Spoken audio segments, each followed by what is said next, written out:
Happy Friday Night Live. I am so excited to see all of you. It feels like it's been really busy. Like it's been a really busy last few days, not just in work, but in life and in the news regarding the stories that we're covering and stories that we haven't talked about in a while. Some of that is coming too. Tonight, I posted on Instagram the kombucha that I am drinking, but I am drinking booch just straight up because honestly, y'all, your girl is tired. It has been a week. There's been like bus stuff going on with my older kid and life stuff when you're like, oh yeah, I'm still a mom. I'm trying to live stream and get my hair done. And then my cat has like poop on his foot. So good times all the way around. It's just real life over here. So tonight we have a bunch of stuff to talk about. We are going to be talking about the weekly roundup, which is stories that have happened this week in legal news or legally adjacent news. And then we'll be getting into kind of our main stories and stuff that we're tracking. And neither of those have new court documents, which is rare for us. We normally just cover new court documents, but so much is going on with Erika Girardi and with Britney Spears that we can't just not. So tonight, we're going to be talking a bit about the FTC real quick, a massive settlement in the Boy Scouts bankruptcy. Nicki Minaj, just a touch in. Again, we're going to have to do a deep dive on that lawsuit because it's a whole lot. The R. Kelly trial got started. We're going to need to talk a little bit about what RICO is and what racketeering is. We're going to be talking about the charges, not the facts. I will let you know before we get to that story because it can be triggering. And then we got to talk about OnlyFans. I'm triggered by that. And apparently Onision is threatening to sue a whole bunch of YouTubers. Sound familiar to anyone? So I'm going to sue everybody. Sure. So let me know where you guys are coming in from, what you're drinking, and we just need to get into it. We have so much going on tonight. Let's just go. Hey there. If we haven't met yet, I'm Emily D. Baker, the badass lawyer and everyone's favorite legal commentator. I'm the host of The Emily Show, and I break down the legal shit behind the news and pop culture stories we all want to talk about. I have been a licensed attorney for over 15 years, but this is not legal advice. I should warn you, I'm a big fan of the cursey words. This channel is where the law nerds unite to talk about facts, not fuckery. It's so good to see you all coming in. And I will say for the replay crew, you know that we love you. There will be timestamps down below with all of our stuff. So we will get there. Jack Daniel's watermelon punch, by the way, just sounds delicious. I love basically watermelon everything. I love watermelon everything. Like I love watermelon everything. I just do. So welcome. We have the weekly roundup. Yes, with the salted watermelon whiskey as I distracted myself. Yes. I love salted watermelon whiskey. It is so darn good. Y'all, it's so good to see everyone tonight. I'm really happy. I'm happy to be with you all. I'm happy to be here. It's good stuff. We should just get started. We have so many stories. And I'm always like, no, it'll be fine. We'll get through them all. We're going to be speed running the stories this evening. No cheats, no bots, just speed running. And I'm kind of excited. So let's just get to the weekly roundup. Lynn, I didn't know that was a thing, but amazing. It's a new take on edibles. I love drinkables. I love it. All right, let's do the things. Let's get to the weekly roundup. I have to say that it's the weekly roundup because we have a fun intro and I love it. It's like weekly roundup. We have so much stuff for tonight.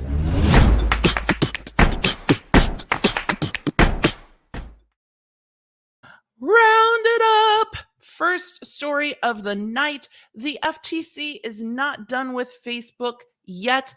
I don't know. Normally the FTC amuses me in this kind of stuff, but normally I'm not your girl that's going to be like, yeah, Facebook, you're right. That's not normally the side of an issue I fall on.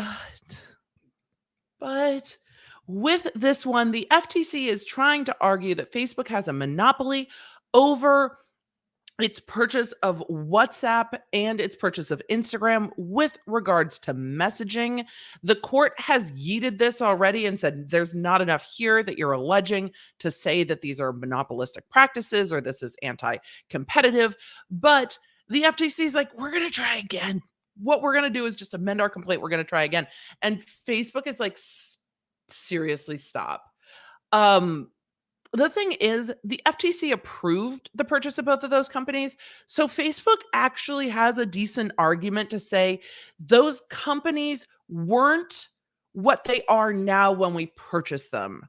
So you said, okay, you can't like undo it, like no takesy backsies when it comes to billion-dollar companies.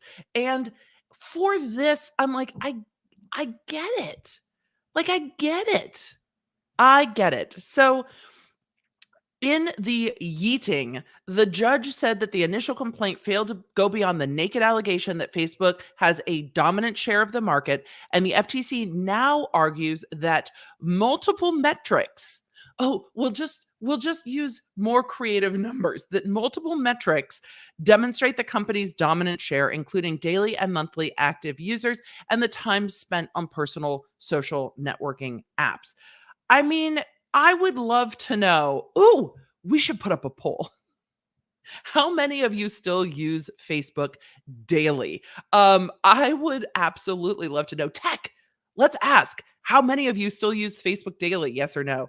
Because I know that they're trying to argue that Facebook is dominant, but it feels like the marketplace has grown around Facebook in a different way. In the original complaint, they allege things that Facebook has done in the past, like punish apps that don't work with them and make sure that other apps can't integrate with signed in by Facebook and stuff like that. So it's interesting what they're going to decide is the, new multiple metrics to show this dominant share. The FTC said that individually and collectively, the metrics provide significant evidence of Facebook's durable monopoly power in personal social networking services since at least 2011. However, you let them buy it. You let them buy Instagram and you let them buy WhatsApp, and you can't undo it now. The FTC in their press release about this says that the suit also provides new direct evidence that Facebook has the power to control prices or exclude competition. They do exclude competition, it seems, from this complaint. So it's interesting when it comes to the excluding competition bit. They really do have the power to crush other apps that try to compete with them based on the way they allow access or don't allow access. They also said that with that, they can significantly reduce the quality of its offering to users without losing a significant numbers of users or a meaningful amount of user engagement, and exclude competition by driving actual or potential competitors out of business. So the argument there being, hey, Facebook doesn't have competition in the marketplace because Facebook can suck. And even when Facebook sucks, they still don't lose users, because if everyone's there, then everyone's there. So you're not going to lose people because there's nowhere else for them to go. And so that's part of the argument here. If there's nowhere else for them to go, then what are they supposed to do? The FTC's announcement goes on to say that it includes additional data and evidence to support the FTC's connection that Facebook is monopolistic and that it abused its excessive market power to eliminate threats to its dominance. And while that might be true, it'll be interesting to see if they are now able to allege enough to make it so that the judge does not just dismiss this on the complaint. This is, I think, the first case that we've seen where it's been really a straight like 12b6, like, no, you didn't allege enough. Like, you have to say more. Prove it to me that there is a lawsuit here. And the court argued that in the first complaint that they didn't do that, they get another bite at the apple. So it'll be interesting to see what happens with this. If you are really interested, because I put these video ups and then nobody watches them. Let's be honest. If you're interested in a deeper dive as this moves forward in court, let me know and I will make an Emily Show episode about how the FTC is again attacking Facebook and what the court does. I think if this sustains another motion to dismiss, it might be worth taking another look at this and at this complaint and just seeing the shade that the FTC is throwing at Facebook. I mean, because isn't that the most fun part? Isn't that the most fun part is the FTC being like, Facebook, you suck. You did this and you did that. And then you said this because the evidence is interesting to me. And understanding the way that government is trying to regulate these things, but also I feel like the FTC created a monster and now they're like, oh shit, we need to undo it. But again, you gave the okay. I don't know how you can take that back. Like, do we takesy backsies it? Do we allow that to happen? And Facebook's point on that was actually really well taken by me. It's like, well, yeah, they did approve it. So some of the patterns of behavior will be interesting to see. So I can't wait. Let's talk about our second story for the night with the Boy Scouts class action. I have an entire podcast episode going on about this. Part of why I'm bringing it up is because this is multiple lawsuits going on within a bankruptcy court. Does that sound familiar to anyone? The Boy Scouts of America has been in a Chapter 11 bankruptcy. I have a Emily Show episode. I don't remember if it's up on the channel or if it's just an audio only episode of the Emily Show on your favorite podcast player. We're a top 20 news commentary podcast. If you didn't know I had a podcast on your favorite podcast player, you can go ahead and find it there. Just search, the Emily Show and you'll find the Boy Scouts filing bankruptcy episode. And I talk in that episode about bankruptcy can be used as a shield against a wave of litigation. Why? Because then all of the litigation everywhere gets pulled under the umbrella of bankruptcy. It's like Erika Girardi getting sued in the bankruptcy court. They're not going and suing her elsewhere. They're suing her right inside the bankruptcy court. And that is what happened with a substantial amount of lawsuits against the Boy Scouts of America with allegations of sexual abuse. I mean, there's no other way to say it. That's what the allegations are. And the judge in the Chapter 11 court yesterday was the 19th, yesterday okayed an $850 million settlement.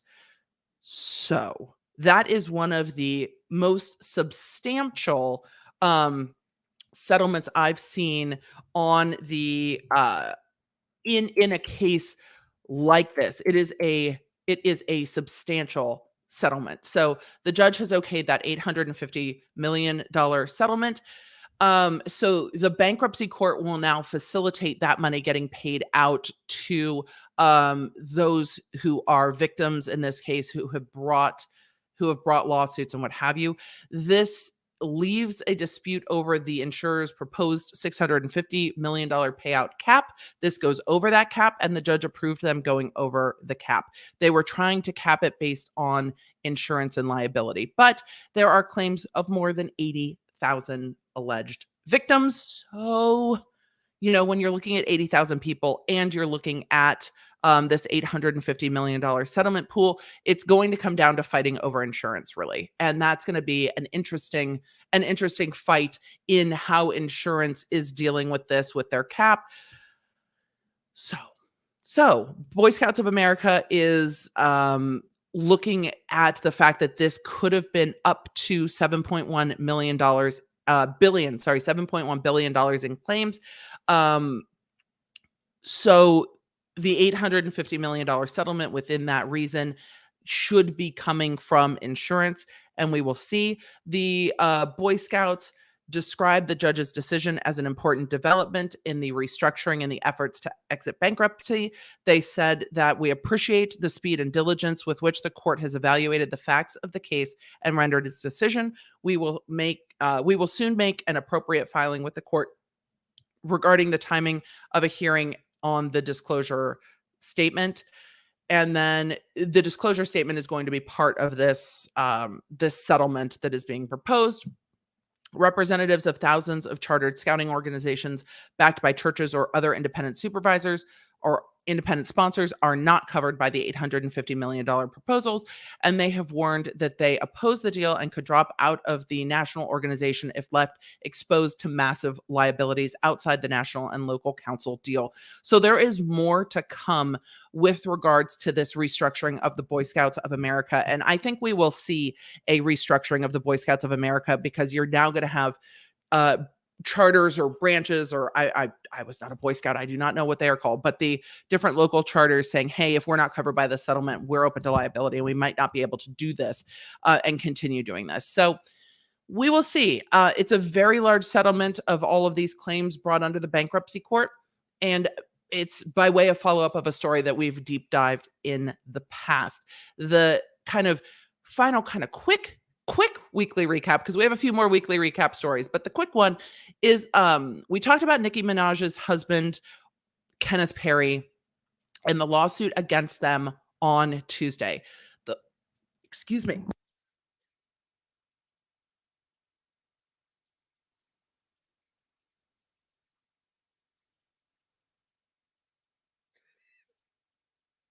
Y'all, something just got stuck in my throat. I'm so sorry.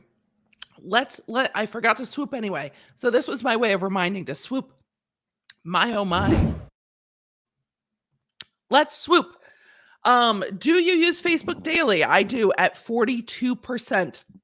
So less than half using Facebook daily, which is interesting because I feel like there's probably other social media platforms that y'all use regularly. So 57% of you saying that you don't use Facebook regularly. And 42% of you saying that you do. I mean, yeah, I think there's a lot of other social media platforms for people. So we get that. I'm going to re-swoop so we can talk about Nicki Minaj's husband. We talked about this on Tuesday. Nicki Minaj and her husband are being sued in a lot of different counts in what amounts to a witness intimidation case with other aspects to it. A lot of you were like, yes, let's dive into that more. So it is definitely on the list to get all the way into that lawsuit in separate content because it can be triggering. But while that is happening, Nicki Minaj's husband, Kenneth Petty, is also suing the state of New York because he wants to be off the sex offender registry. And he's like, no, I didn't have an opportunity back in 2004 to object to this. I didn't know that this was going to be a registerable offense, et cetera, et cetera. So he is trying to get off of that list. Part of the civil lawsuit is arguing that he has failed to register. So these two things are becoming intertwined. And I think it's interesting now seeing this lawsuit being filed saying that he is asking to be removed off of the registry. I've not seen in my memory a suit like this where a civil suit is being brought against a state agency for removal from the registry. I'm sure it's not the first one. It's just we have not covered that. And it's an interesting challenge over whether he had due process in being placed on that registry. So we will see. What happens with that, and we will do more of a dive into the witness intimidation lawsuit. Yes, there are other claims in that suit, but the heart of the matter is witness intimidation. We have 3 other stories to get to, so we are putting a poll up because the R. Kelly trial has started, and I wanted to talk a little bit about RICO and racketeering and what is a racketeering trial and all of that. OnlyFans has made a massive announcement, and Onision's threatening to sue everybody. So which one do you want to hear next? But before we get into that, I want to take a minute to say, first of all, do the YouTube things, the likey things, the subscribey things, all the YouTube things. And I want to thank tonight's stream sponsor, NordVPN. A huge thank you to Nord for sponsoring this stream, and let's talk about that just a little bit. I would love to take a minute to thank today's sponsor, NordVPN. Y'all know that I've been working with Nord for a number of months now, and it's the VPN that I use on my personal computers and devices. And if you're sitting there going, Emily, What's a VPN? A VPN is a virtual private network that secures your data across the interwebs. So not only does it help cut down on those pesky ads that track you all over the internet, but it actually double encrypts the search data that's going out to the interwebs before it hits the interwebs. This is a must use if you are traveling now that the world is starting to open up again. Do not go on airport or hotel Wi-Fi without a VPN. You're just opening your devices up, and Nord is a great option for you. One of the things I love about Nord is not only do they double encrypt your data, but they don't keep logs of what you're doing around the internet, and they have super fast servers. So you're not inconvenienced by using a VPN by bogging down your search speed. I also love that you can use Nord on up to 6 devices with your subscription. So if you have family members in your house, you can use it there. Or if you're a nerd like me and you need it on your desktop, laptop, cell phone, iPad. You can use it on all those things. You can also plug it into your Chrome browser, which is a nice and easy way to make sure that your data is protected across the internet. You can go ahead and use code Emily D. Baker to try Nord out, or you can click the link below. Nord has a 30-day money-back guarantee, so you can try it for 30 days and make sure that it works well for you. Nord connects through 61 different countries, so you don't just have to use connections through the US. And with a 2-year contract, you will get a gift and a massive discount. So go ahead and check that out in the link below, or use my code Emily D. Baker at nord.com. Thank you so much again, Nord, for sponsoring this video. Let's get back to it. Thank you all for that. The sponsors on the stream absolutely help me be a full-time content creator, so I can bring you all of the legal stuff that you care about, and even some that you didn't know you cared about until we talked about it. Call Me Al, thank you for the super chat. I deleted and deactivated my Facebook in May after a literal year of going on and off of it because the panorama made it very toxic to my isolated brain. It's fair. It's actually really hard because people my age 28 all use it. And that is the thing. Like there is a lot centered on Facebook. And I think this might come with the lawsuit as well. Like there are school groups where you need to be on the Facebook, community groups where you need to be on the Facebook. Like there are things that are centered around Facebook groups, and it is very hard to do that somewhere else. So the Facebook definitely can matter, and not having it can make things more difficult. So next stories, we had a poll up. Let's see what the poll results are for what we get into next. So if we are getting into R. Kelly first, or OnlyFans first, or Onision first. So I know Tech's going to go ahead and close the poll. That was a quick one. You got to jump right on the polls. But it's a time for me to remind you that you can get the Control F Yourself shirts at lawnerdmerch.com, and you can like and subscribe to the channel here on the YouTube, and check and make sure YouTube hasn't hopefully unsubscribed you. I take a week off and YouTube's like, we don't need her. We do, YouTube, please, we do. 46% of you wanted to hear about OnlyFans first, so this one's for the OnlyFans. OnlyFans earlier this week said that they were adding OnlyFans TV, like an OF TV that is going to be focused on cooking and yoga and other things that are not adulty things, the PORN. But then later this week, OnlyFans was like, well, actually, we're not just starting a new platform, this OF TV. We're actually also removing all that kind of PORN, sexually explicit content from our site. Yep, not just on OFTV, on OnlyFans. Removing it, and removing it by October, which means creators who have quit their jobs, who have moved from other platforms, who have decided that OF is where they are making all of their money, have, between now and October 1st to figure out what they are going to do, because OF is like, we are going to remove it. Nudes seem to still be okay. not videos and not explicit. So it's interesting to me because one of the things they cited was investors and payment processing. And we know that this has been an issue because this happened to the hub as well, the P hub. You're familiar with the P hub. And if you're not, don't lie to me. You're familiar with what the P hub is. But the P hub lost its payment processors too. And a lot of credit cards are like, we're not processing credit on the P hub.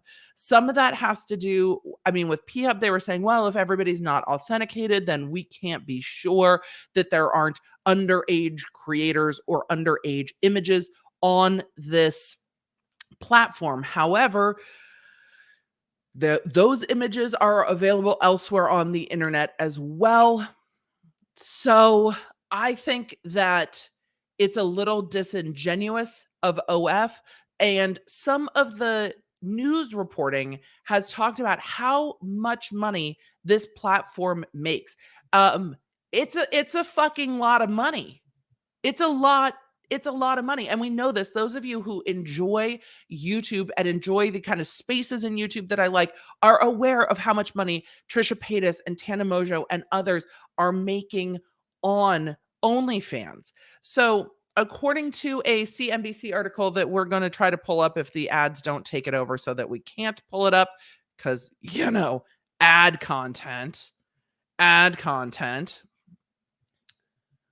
We only have the ads that Emily approves up in here today.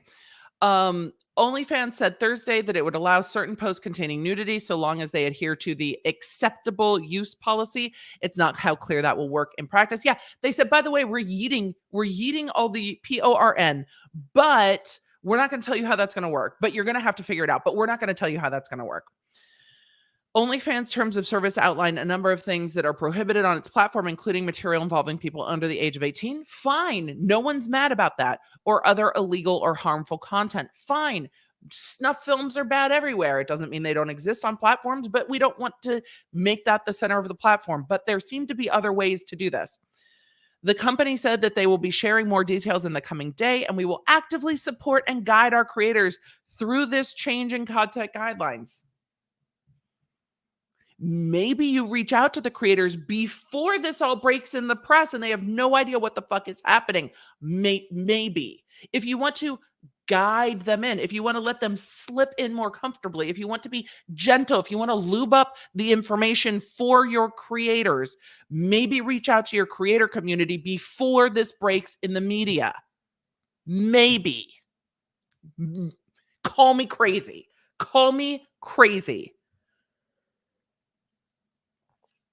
I don't want a politics. I want no one's politics newsletter. None. The reason I pulled this article up is because it talked about the money, and that's what I want to talk about because tonight's stream is all about following the money.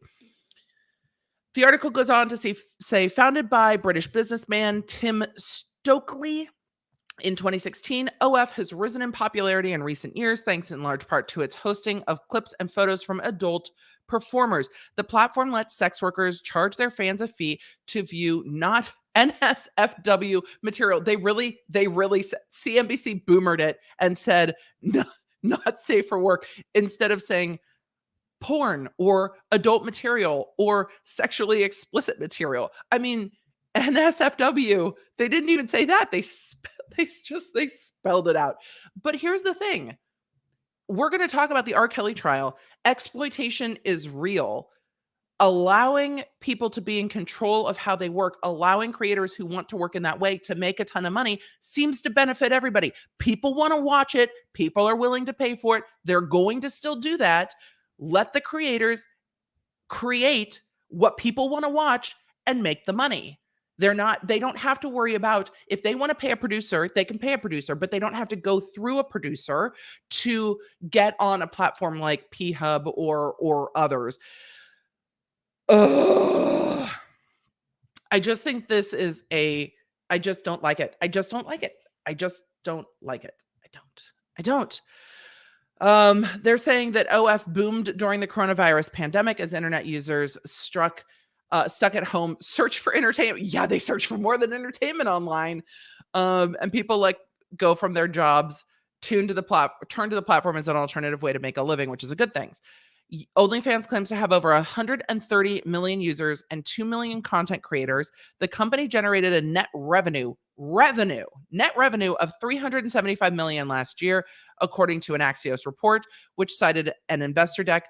OF expects to hit 1.2 billion in revenue this year and 2.5 billion by 2022. Change the numbers now. Change the numbers now. Change the numbers now. Change the numbers now. You're not hitting 2.5 billion if you're going to yeet those who are, squirting. If you yeet them off your platform, you're not going to make 2.5 billion by 2022. No, your deck is wrong.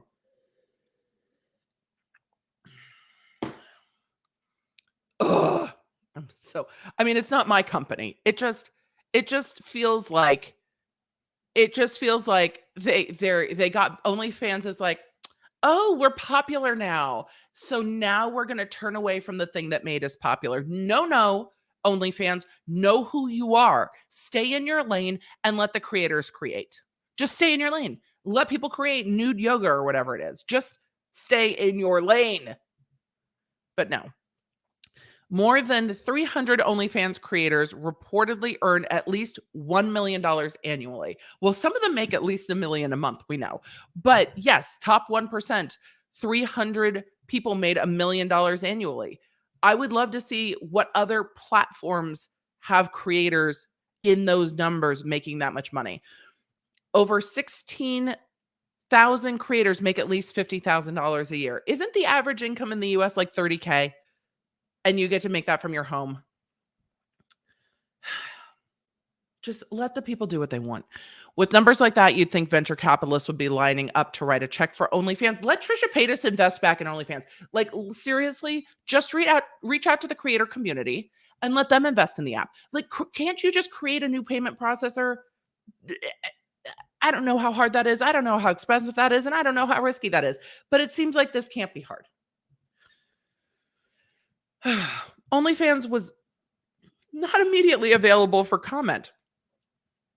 Okay, the move is likely to anger many OnlyFans content creators and others who just want people to be able to make the content they make and not get yeeted because other platforms aren't as friendly to that. Doing away with the content OnlyFans is best known for could also severely impact its revenues. No shit, that's insightful. OnlyFans insists that it's more than just a platform for sex workers. Be what you are, OnlyFans. Be too much. Be you. Just be you. Don't be jealous of YouTube or TikTok or Instagram. That's not you. Just be you. Just be you. Just be you. Also, they're taking like 20% of what people make. So, they're making a lot. Many adult entertainers use OnlyFans to complement the work they do for other sites. Doing away with the content that OF is best known for could severely impact revenues. Yep. OnlyFans insists that it's more than just a platform for sex workers. Celebrities like Cardi B and Bella Thorne have joined the platform. Well, I don't know if Bella Thorne's the best example, but okay. Have joined the platform in the past year, for example. It's also used by chefs, fitness enthusiasts, and musicians. But porn is what it's most known for. Yep. So OF is just walking away from the creators that made their platform. And I'm just going to go with the pun that came to my mind. It just feels like a kick in the balls for the creators on OnlyFans. And to not give them a heads up is just not, it's just not okay. It doesn't matter what people are creating. They're creators. They're creators. Let them create. You created a platform. You said, this is what we allow on the platform. And then you give them 6 weeks to figure out different, means of income. Let this be a note to content creators everywhere. You cannot be married to one platform. It doesn't matter what platform it is. This goes for me too. You cannot just be making the substantial amount of your income on one platform. You have to be platform diversified, just like an investment portfolio needs to be diversified. Because we are living in a time where the platforms you make money on are not yours. It is borrowed space for me making money on YouTube. It doesn't mean that YouTube can't be like, the squirting joke, that one was over the line. We're going to yeet you off the platform, or we're going to give you a 2-week suspension because of something that you said that somebody didn't like, or, or your accounts can get hacked. Like, there's so many ways that you can end up having issues with platforms that are other people's platforms. You are on other space. So being diversified as a creator is important if you're a creator. And if you see creators, which we're going to see, myself included, starting to diversify and being creators on other platforms too, and you want to support them, that is a great way to do it, which, we will be making the announcement in the coming days about moving some of our membership benefits over to the Law Nerds community on Patreon. But it's part of my way to also diversify where I am and where my content is, and making sure that the content most likely to get me yeeted is somewhere where it can be viewed by those who want to view it and not by those who don't. And the kind and gracious and so pretty overlords here at YouTube will still be appeased. Thank you, YouTube. I love creating on this platform, but platforms are also businesses, and businesses have to make business decisions.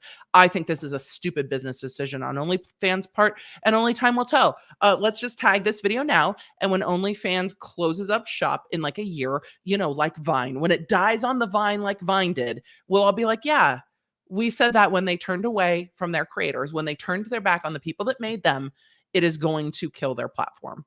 And you know what? We'll be watching it as it happens. We'll be watching as it happens. From kind of a jokey topic to a much more serious topic, and then back into, social media tea. So we've got to get the heavy one out of the way, and then we'll get back into tea for sure. Let's get back into a more serious topic with the R. Kelly trial. The R. Kelly trial in New York started this week. It is a federal criminal prosecution.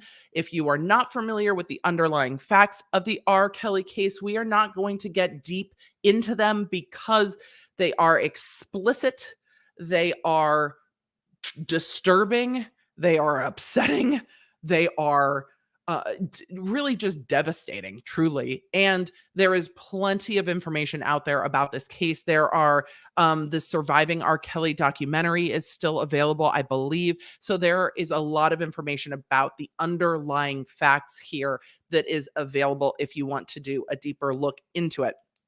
He is charged with 5 counts in this criminal prosecution, 1 count of racketeering, and 4 counts of violations of the Mann Act, which really involves coercion and transportation of minors for sexual purposes. I'm going to go ahead and pull up. The indictment is not graphic. So I'm going to go ahead and pull the indictment up real quick as we talk about this. And then we're going to talk about what where did my indictment go? My link to my indictment is not working. I hate it when my indictment doesn't work. The indictment just breaks down the charges, and we're going to talk a little bit about what racketeering is and what RICO is, because a lot of people are not familiar with prosecutors using RICO in this way. You think RICO, and a lot of you, I'm sure, think about the mob or the mafia or something that you would see on The Sopranos, and don't necessarily think, oh, R. Kelly, like that dude. But this is a RICO charge. This is a RICO case. And to prove RICO, just real quick, to prove RICO, you need to prove that an enterprise existed. And we're not going to get into all of the details of what an enterprise is, but that an enterprise existed, like a thing, a scheme, that the enterprise affected interstate commerce. This is where you get that trafficking of minors, that the defendant was associated with or employed by the enterprise. At this point, he is the head of the enterprise, that the defendant engaged in a pattern of racketeering activity. And as we go through this indictment, just real quick on its face, you'll see that it's laid out the way that a lot of AUSAs will lay out conspiracy charges. It's like Act 1, Act 2, Act 3. Not all, but some. And then 5, that the defendant conducted or participated in the conduct of the enterprise through the pattern of racketeering activity. So did the enterprise do this thing? And did this person engage in the enterprise do this thing? So, you're not going to be able to listen to I Believe I Can Fly by the end of this trial. And it should be, and you shouldn't. I was not aware of the Silence R. Kelly movement, similar to, the Free Britney movement, or to Time's Up, or to Me Too. There was a large push to get all of his music pulled off of airwaves, and I was not aware that had gone on, because I just had not paid close attention to the previous cases that came up. There are other cases where he has not been convicted. So this is another shot at this. I know a lot of this trial is available to watch. I'm just going to make a note. I worked for over 10 years as a criminal prosecutor. The things that will come out in a trial like this are going to be something that you cannot unsee.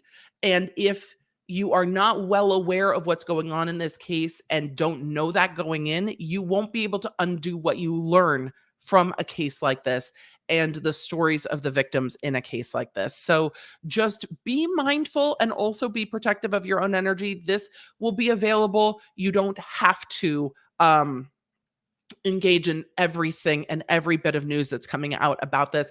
These types of cases can be overwhelming in the amount of information and in how sad the information is. And as particularly if you are empathetic, it is just, it's hard. It really can be difficult. So they say that the enterprise was R. Kelly and his entourage. So his enterprise was literally the business of R. Kelly, that the purpose of the enterprise was to promote his music and brand and to recruit women and girls into illegal sexual activity with him. And by promoting the music and brand, it made it easier to coerce women and girls into things that they might not otherwise have done or have wanted to do. So that's kind of roughly how they are defining the enterprise here. To facilitate their travel, Kelly directed the women and girls to contact a member of the enterprise who arranged travel for them. When women and girls arrived at the lodging, which was typically selected by the enterprise, a member would provide them with instructions. In addition, members of the enterprise took steps to ensure that women and girls did not interact with the other women and girls that he planned to see. Members of the enterprise arranged for the women and girls to attend his concert, positioned them so that he could see them, on and on and on, that they were required to call him daddy. And they talk about the method and means of the enterprise. We're not going to get into it too deeply, but you can see that count 1 is the racketeering that started, they're alleging, in January 1999 through present. And then they go through each racketeering act. And so these victims that you're going to see testifying are going to be going to these different racketeering acts. So sexual exploitation of a child, Jane Doe 1, May 1999 to October 1999. And then they go into each racketeering act. A kidnapping alleged of a Jane Doe 2. These names are names of victims who would have been named in the indictment, or not the indictment, who would have been named at the grand jury and who are being disclosed in trial, but are not named for their own protection in this indictment. If he had pled guilty, their names never would have been disclosed, but he is fighting it. So this is all going to come out. Not that these allegations haven't been public for decades at this point. So kidnapping of Jane Doe 2 between 2003 and 2004. Mann Act violation, those are also charged separately. That's transporting minors for the illegal activity. And in this case, the illegal activity being sexually based activity. Carrie, we're going to talk about this. The testimony about his marriage to Aaliyah came up today. So we're going to talk about that real quick after we talk about what the facts are, what the charges are here, and what's being alleged. So yes, Mother of Thoughts, we're going to, Mother Oats. Sorry, my brain read it completely wrong. Mother Oats. Can you tell I was listening to Megan Thee Stallion today? Yes, absolutely. And we're going to talk about that in just a minute. So the Mann Act violation, transportation, and coercion of this minor to, again, cross state lines. So interstate transporting of minors for the purposes of harm in an adulty nature. Racketeering, a different victim with the Mann Act for transportation and for forced labor. This is between 2009 and 2010. Jane Doe 3, the exploitation of a child. This is their Racketeering Act 6. Jane Doe 4, another Mann Act with transportation. This is from 2015. Coercion and enticement. Again, coercion being the plain meaning of the word coercion. Coercion of a minor, again, alleging that Jane Doe was a minor. Transportation of that Jane Doe who was a minor. Racketeering Act number 8, Jane Doe number 4, again, 2015. Transportation, coercion. And these are all the victims that you will see, again, brought up in the trial and testifying in the trial. So the rest of the counts are all Mann Act violations that are also some of the underlying acts of the racketeering. What that's going to mean if he's convicted of everything is that some of these might not be sentenced concurrently, but he is facing well over 30 years. And so that is a substantial amount of time. And we will see what happens. There are also other prosecutions pending. This is kind of the tip of the iceberg on the prosecutions to come with this. But again, it is supposed to be a roundup. So we're rounding it up. You're like, Emily, this is the worst roundup ever. We're just going all into, we're going to move quickly. So the next counts are the Mann Act counts with transportation for Jane Doe 5, coercion and enticement for Jane Doe 5. So these are separate counts. These are not charged as predicate acts for the racketeering. Mann Act transportation of Jane Doe 5 and coercion of Jane Doe 5. And these are in 2018 within the area of New York. So let's talk about what happened in court today. They brought in the evidence to substantiate the fact that when R. Kelly married Aaliyah, she was under the age of 18, and there had been a previous trial with regard to her getting a fake ID to allow her to be married. So they brought in from Illinois the registrar who testified to her birth certificate, testified to the marriage license, and proved that at the time she was under 18. So that is really what's going on with. That is a very loud Fred. That is very loud. You are very loud, big boy. Hi. We got lost, Fred. The registrar from the state came in to show what the birth certificate said, and then what the marriage certificate said, how long they were married, and get into that testimony. So that is where they went with testimony today, proving that, again, she was 15, he was 27 when that marriage took place, and there had been previous allegations with regard to bribery to get the fake ID to prove when they got the marriage license that she was 18, even though she wasn't. So yes, that was it. She was Natasha 15 years old when he was 27 and they got married. So yes. I know. I am sorry. Yes. I'm seeing Ashley telling me, no, Emily, not the designer in Clueless, Aaliyah. My apologies. Because yes, I do that. Not Aaliyah. You put a Y in there and I'm going to pronounce it wrong every single time. So that was the testimony today, proving something that had long been speculated on, proving something that had long been alleged, and bringing in all of the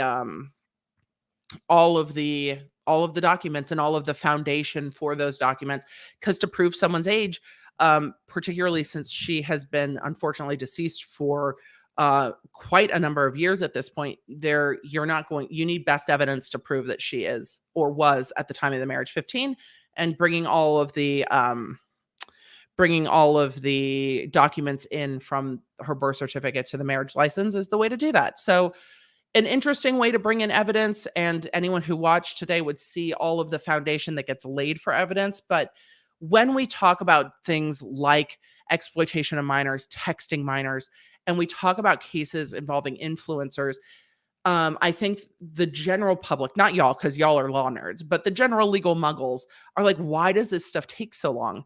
This does take so long. It takes time to put together prosecutions and time to bring the best evidence of, ages and things that were said. You can't just bring a screenshot of like Snapchat and be like, no, see, because that doesn't work. So, yep. This cat, we're just okay, buddy. You're here. You've made yourself known. We definitely need a pondered emoji icon for the members so that they can just alert me when you're here and needing all of the attention. All right. So that is the case. It is going to be a very long trial. It is going to have a lot of difficult testimony, but again, there are those that have been talking about this for literally decades at this point, saying this is not okay, this is not okay, this is not okay.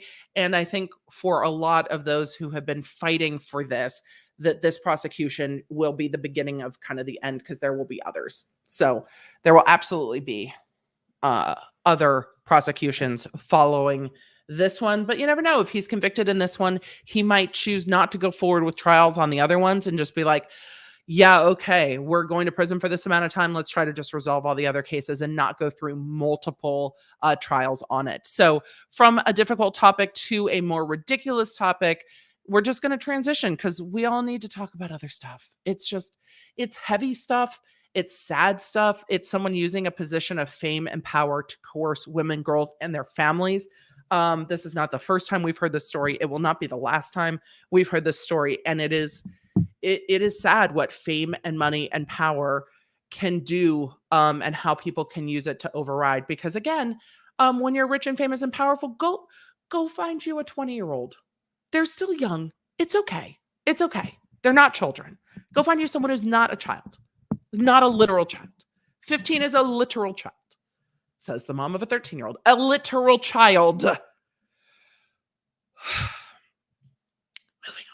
Moving on to Onision. Let's what a better segue. What a better segue. Man, oh man.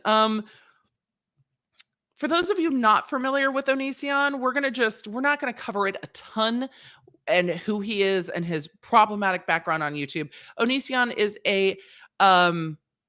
is self-deplatformed. Well, YouTube completely demonetized him, but a self-deplatformed YouTuber with a substantially problematic past, but is now trying to say that he is suing all of the YouTubers, or at least a substantial number of the YouTubers who have talked about him.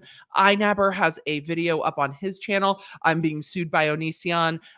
Cecil McFly has actually posted the cease and desist letter, and that's what we're going to go through. We're going to go through the cease and desist that was sent to seemingly Cecil McFly, iNabber, and others. I will put the link to this tweet if anybody wants to see it. I will have to put the link down below of this in the description, and of iNabber's video in the description. So if you're in the replay crew, that should be there, unless I've totally forgotten.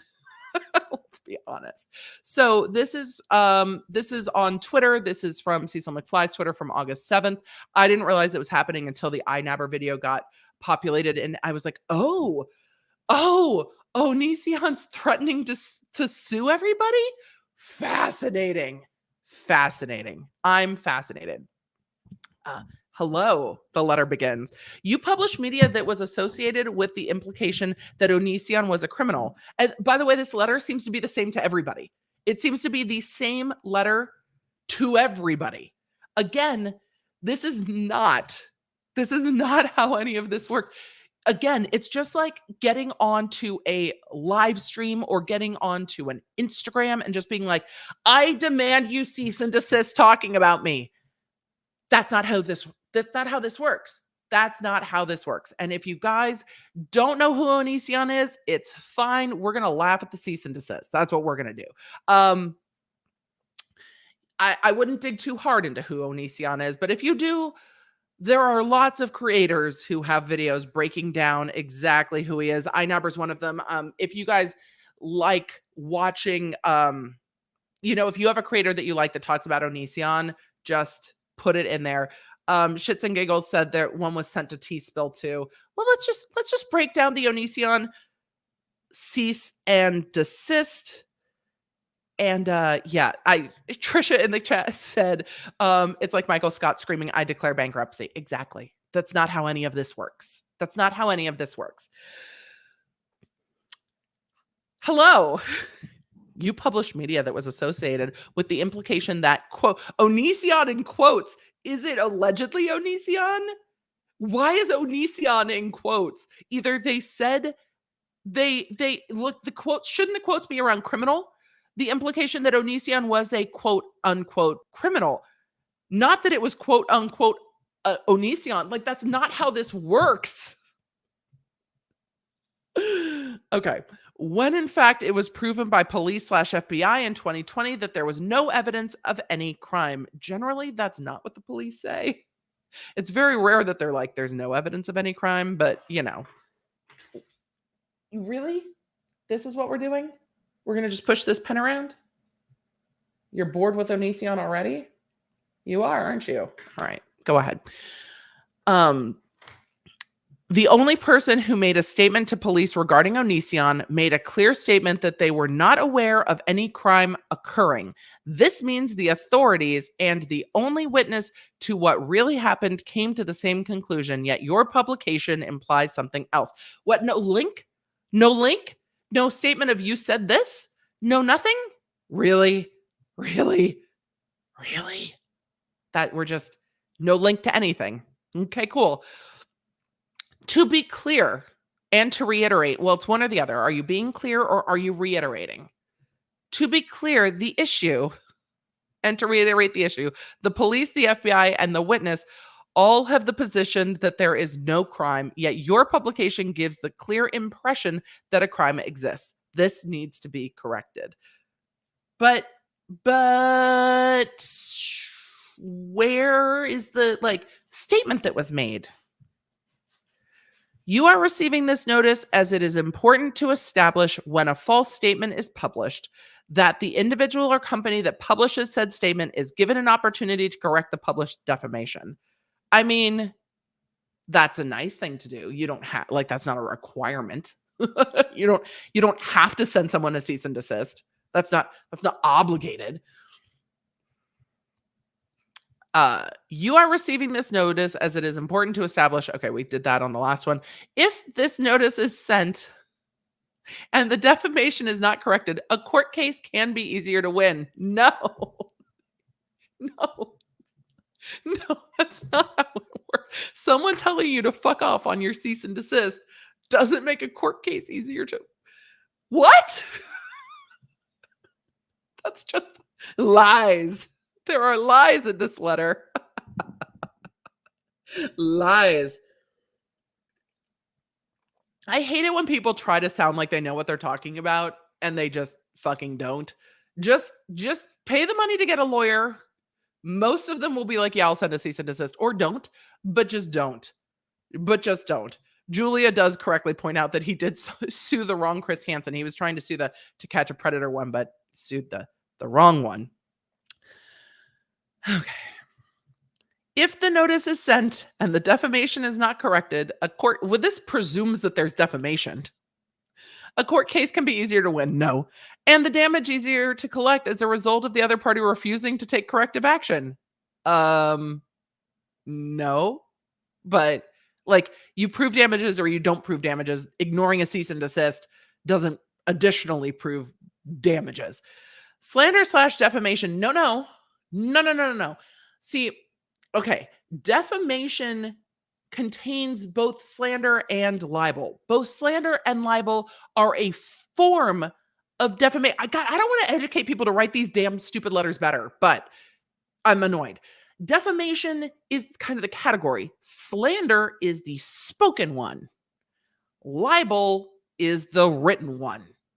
They are both forms of defamation. So it's not slander or defamation. It's defamation that is slander if it's spoken. And if it's a YouTube video, then you should at least link the video and where what was said was said.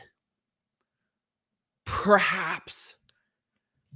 Slander/defamation is a serious crime, comma, that is very hard to prove against public figures who have already wrecked themselves. But go off. It destroys lives, and courts often award significant damages to those impacted. Please show your work. Somebody show their work on this. Oh, no, that's what's down below. Perfect. Here are some examples of individuals who fucked around and found out, but they did not correct their slanderous/defamatory statements until it was too late. Also, do we all remember the Johnny Depp UK lawsuit? The headline, the alleged libelous, well, I guess they found it wasn't libelous, so I can't say alleged. Johnny Depp felt it was a libelous headline. It was up for 12 hours and got sued. Kesha got sued over a text message to Lady Gaga. So, correcting it at one time or another is completely fucking irrelevant to whether it was said or not. Okay. Lawsuit where a major corporation had to settle for slandering an innocent man. Okay. Another individual wins damages/public apology. Which one is it? Is it one or the other or both? Wins damages/public apology over false statements published by the media. Prince Harry gets correction apology. Well, then he didn't get damages. He got a correction and an apology. Another person loses $50,000 for publishing statements that were proven false. Okay. Significant damages? I mean, it depends on the context if 50,000 is significant damages. I mean, most of the law, we were just looking at the multi-hundreds of thousands that's going on in other cases. Let's get to there's more. You have a choice. Oh, there's an ultimatum. Goody. You can remove any reference to Onision from your publication, i.e., a YouTube channel that is not linked, so I don't actually know what the fuck you're talking about or what the fuck you want taken down. Maybe just indicate what should be taken down. Not everything, I'm sure, on any of these channels, not everything's going to be defamatory. Talking about Onision is not defamatory per se. 2, you can issue a public statement acknowledging that the police, the FBI, and the only witness on the report stated that there was either no crime or that they were not aware of any crime occurring. Well, which is it? Is it one or is it the other? So the ultimatum, we're not done yet. Oh, we're not done yet. There's a number 3. Goody. Fred, don't stand on the mouse. You can ignore you can fuck around and find out. You can ignore this warning and the attached police documents which establish your publication is false and potentially weaken your position in court for a later date. Is he giving legal advice? Wait, is he giving legal advice in this letter? Because he's saying potentially weaken your position in court. I guess potentially kind of covers it, but why are you saying they weak? It depends on what the statement is. What's the statement? Because nothing in this letter says what statement was made, where it is, where the timestamp is, nothing. We don't know what you're talking about. Any mention of Onision? Is he Beetlejuice? You say it 3 times and he's like, nah, here's a cease and desist. Fuck, we've said it way more than 3 times this stream.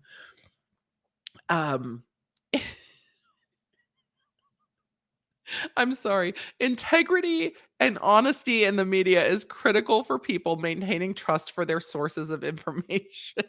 Is he talking about YouTube? I mean, okay. Okay. I will need to go and review Onision's content. No, I actually won't. It's hyperbole.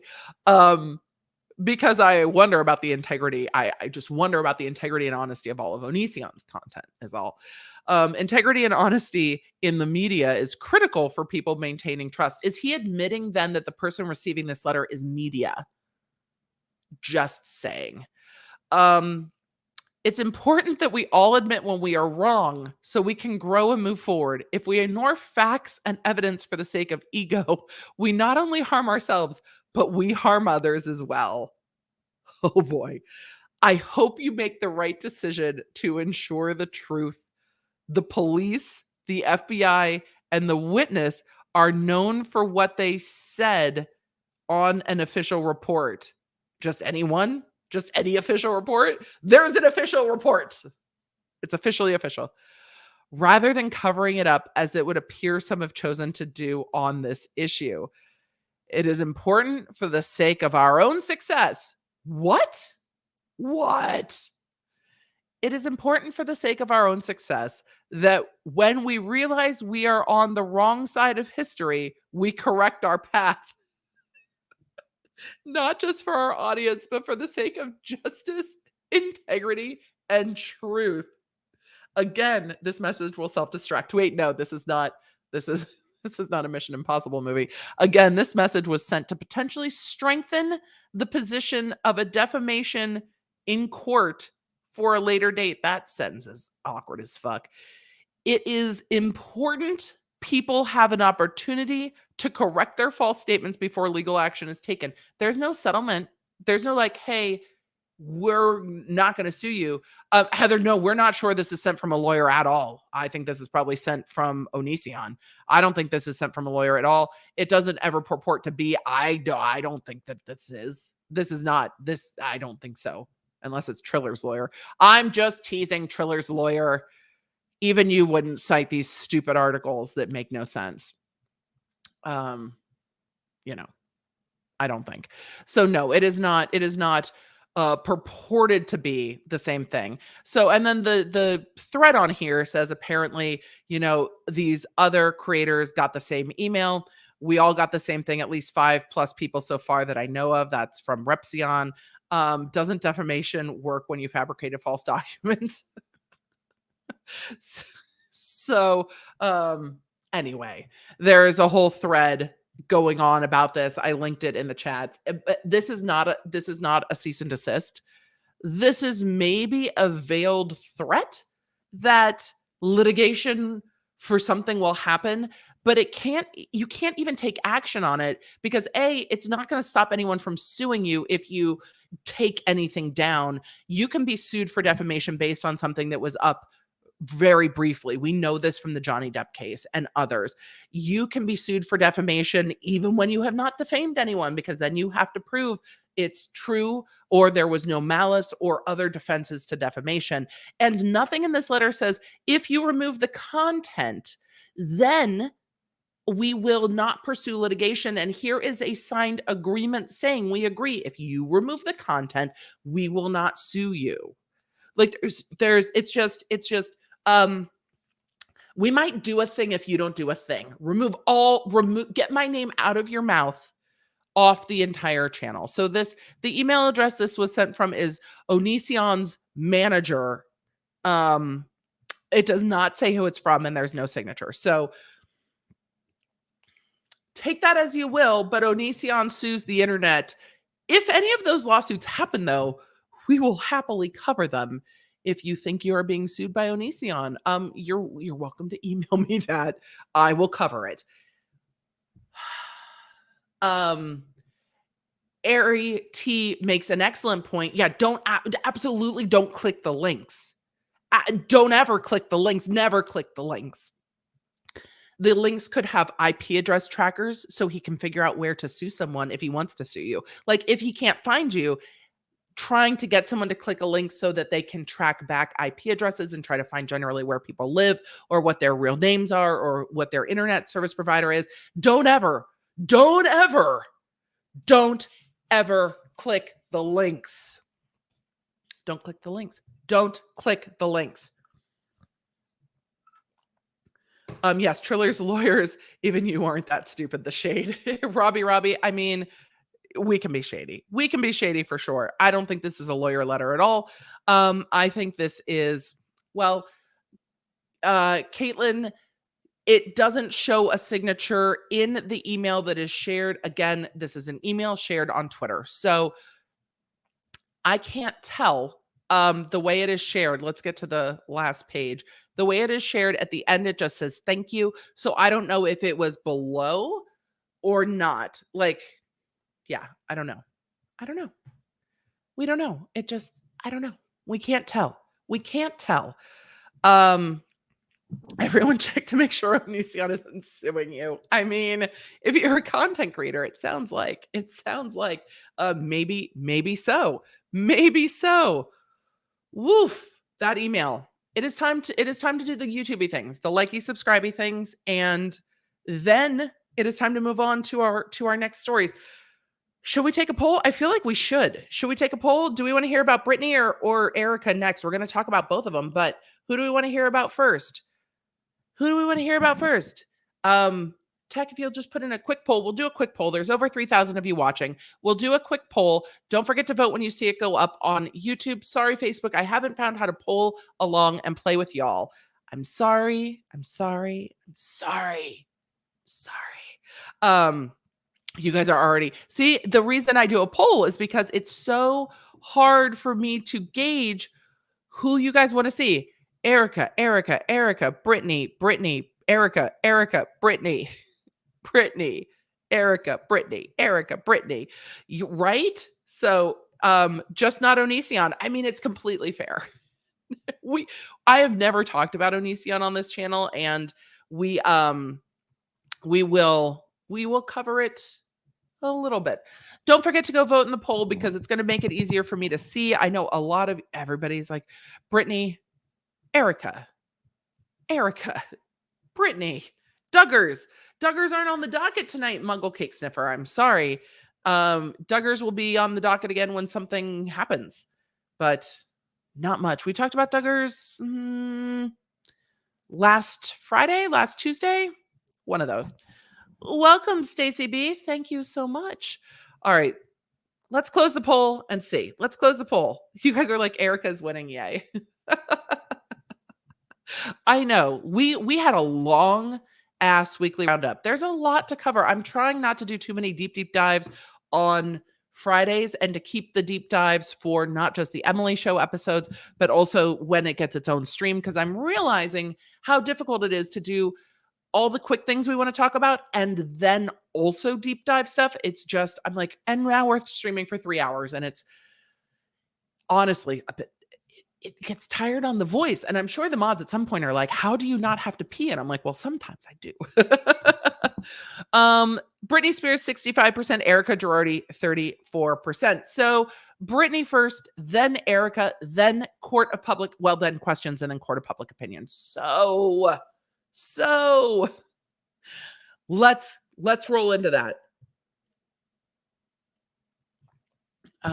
Jen R said, moving between the New Zealand COVID update and listening here. I mean, we're going to have some fun with these next stories. The Britney stuff is never, it's sad right now. This is sad right now. So there is, there's no new court filings. I'm waiting for that to happen, but there is a lot. Cricket, are we ever going to talk about what happened with the Swanson thing that's like 400 pages? Yes, we will. It's my plan for Tuesday. It's so much. It needs its own time. So it needs its own time, and so much happened this week. We couldn't give it all its own time. So yeah, we need to give it all its own time. So let's talk about Britney first. Voice. Hello, voice. Britney Spears is back in the news. There's a lot of theories about why she's back in the news. And I'm watching the Free Britney movement say things like, is her dad putting these stories out there? Is this again the conservatorship of the estate trying to justify their own existence by making it seem that Britney is not able to take care of herself? So there have been at least 2 reported calls to the local sheriffs in her area. One regarding a theft from her house. Some reports are saying they showed up and Britney was like, no, it's okay, it's fine. Some reports are saying that her team or those at her home told them to go. I have questions. I wonder if that initial call was about her dogs. Then there was a second call with regard to one of her in-home employees who is alleging that there was a battery of some sort where Britney either hit her phone out of her hand or hit her arm to knock her phone out of her hand. Matthew Rosengart has said that the investigation with regard to her household employee is overblown, sensational tabloid fodder. He said this to NPR. We should just actually pull up. We should just pull up the NPR article. That's what we do. We use visuals. So let's get to Rosengart's. This is from August 20th at 9:33 a.m. This is from this morning. It's August 20th as we're recording this. I feel like I need to start tagging the date on these when I'm recording. Britney's under investigation over a misdemeanor battery for a staff member at her home, who alleged that the singer struck her. And again, it was whether the phone was knocked out of her hand or whether she was hit, but knocking personal property out of somebody's hand can also be a battery if they are holding it, even if you don't touch them directly, but touch their personal property. There was a case in law school about a plate getting smacked out of somebody's house that still counted as a battery. I don't remember what case that is, but that's what Sorry, my throat is just tonight. It's just given me the business. Reports taken by deputies will be handed over to the prosecutors for consideration. Sheriff's office has said the singer's attorney, Matthew Rosengart, said in an email that the investigation is, quote, overblown, sensational tabloid fodder, nothing more than a manufactured, quote, he said, she said, quote, regarding a cell phone with no striking and obviously no injury whatsoever. He goes on to say anyone can make an accusation, but this should have been closed immediately. They say Spears has a home in Thousand Oaks. Yes, we know. We know when Spears hired Rosengart. But it seems that this employee might have been involved in Britney Spears's dogs being removed from her home. And that seems to be an ongoing issue right now, that Britney's dogs were taken away before this incident happened. It seems from reports on Page Six and others that Britney is frustrated her dogs were taken to the vet and never brought back to her home. Reports are indicating that Britney believes her father is involved in this because her father is the one that has hired the employees that are involved in this and not bringing her dogs back. Many in the Free Britney movement are like, oh, are we surprised? Are we surprised? When Britney gets in trouble or gets punished by her father, what does he do other than take things away from her? It's like telling your 13-year-old, you can't use your cell phone if you don't do your homework, but on a really fucking tragic large scale. And what is there left to take away from her? Her kids got taken away from her. Her dignity was taken away from her. Her autonomy was taken away from her. And what's left? Her dogs. Her dogs. So there has been speculation and long-running speculation that Jamie Spears or his team feeds information to TMZ. But this is a TMZ article from someone alleged to be inside of Britney's camp, saying that she blames her dad for the dogs being taken away. The article says that Britney's dogs were taken from her earlier this month. Again, I wonder if that was the earlier call to the sheriffs. If the earlier call to the sheriff was to say, hey, they took my dog to the vet and they have not come back. Theft of an animal is a theft. Depending on the animal, it can be a grand theft. So that's actually a thing. And I wonder if that's part of what was going on, which makes it more nefarious if her household staff were the ones who told the sheriffs, no, you don't need to be here, because it would have been involving them. They say that sources directly connected to Britney tell TMZ around 2 weeks ago, one of her dogs became sick and the housekeeper took the dog and Britney's other dog to the vet. The dog never came home. Other sources say Britney's dog sitter, who is also a nurse, kept and took care of the dogs because she believed they weren't safe at Britney's home. This, again, the dogs not being safe, really, is that I don't even know what to believe in these things, but it feels like, again, oh, well, see, if she can't take care of her dogs, how is she going to take care of herself? It just feels like this kind of stuff is starting to set up an environment to pigeonhole Britney and say, see, this is why she needs the conservatorship. It just feels very odd. The timing feels very odd.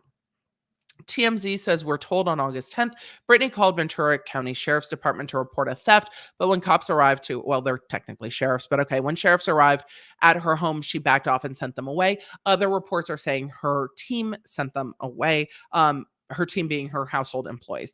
This was first reported by Page Six. Right, not TMZ. Our sources say she was prepared to file a theft report over the dogs, but apparently had a change of heart. So, again, my speculation and their speculation being the same, the dogs not coming home would be something you could report.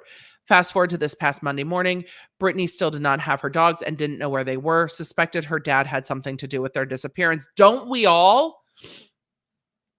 Britney confronted her housekeeper and demanded to know where her dogs were and why they were taken away. Our Britney sources say that the housekeeper expressed concern that the dogs had been neglected and showed Britney photos she had taken on her cell phone of the dogs that had just thrown up. Doesn't that like happen? Don't animals throw up? Like okay, it happens. Britney believes the housekeeper who gets paid by Jamie, well, yes, he's the conservator of the state. They would have been hired by Jamie too, sent Jamie the photos, and he then called the dog sitter and told her to take the dogs away. Sources with direct knowledge say Jamie is totally in the dark about what goes on in her home, adding that he's been shut out. Oh, it's not our fault. It's not our fault. Don't blame Jamie. It's not his fault. In any event, we're told Britney became extremely upset and told the housekeeper she was not allowed to take photos in her house. Well, of course she would be upset. We already know from Lynn's court documents that Britney feels like she's being monitored all the time. We're then told a struggle ensued and Britney knocked the phone out of the housekeeper's hands. Our Britney sources say she merely hit the phone, but law enforcement sources say that the housekeeper alleged that Britney struck her arm, causing her to lose grip on the phone. As of Thursday afternoon, Britney still did not have her dogs back, but she was hopeful that that was about to happen. I'm sure her lawyer's having to deal with it. And again, she now has to pay lawyers to negotiate all of this for her because other people are in charge of her life. TMZ broke the story. The housekeeper filed a battery report with Ventura County Sheriff's Department, and the agency is investigating. And then it will be sent to the DAs for review of a misdemeanor battery charge. Britney's people believe this is a nothing case and will never be filed. I mean, if the phone's not broken, it will be very interesting to see what happens and to see what DAs will do after an interview of the housekeeper and others that were present or a review of footage of the house. But I can understand all the circumstances going into this, why Britney would be upset. If somebody took my pets and then did not tell me where they were, I would be fucking furious. And that's the ultimate feel of I have no control over my life. It feels to me, and this is just my opinion, but it feels to me that they are continuing to try to paint Britney as unstable, as irrational. However, being pissed off that your animals have been taken isn't irrational. That is a completely rational response. You take my animals, that is a rational response. Where are my animals? Animals get sick. It doesn't mean they're being neglected. It's just awful. And for all of you that have paw nerds, I mean, it's just awful. And we know from other reports that others who have worked for Britney and were terminated when Jamie came in, that Jamie would tell them what to do, tell them what to take away from Britney, etc. So it just is. And Jamie is the one that pays them. So now this is becoming another tit for tat with Jody Montgomery and James Spears. So Britney's dad, James, and Jody Montgomery, the temporary conservator of the person, are again, and they are constantly at odds.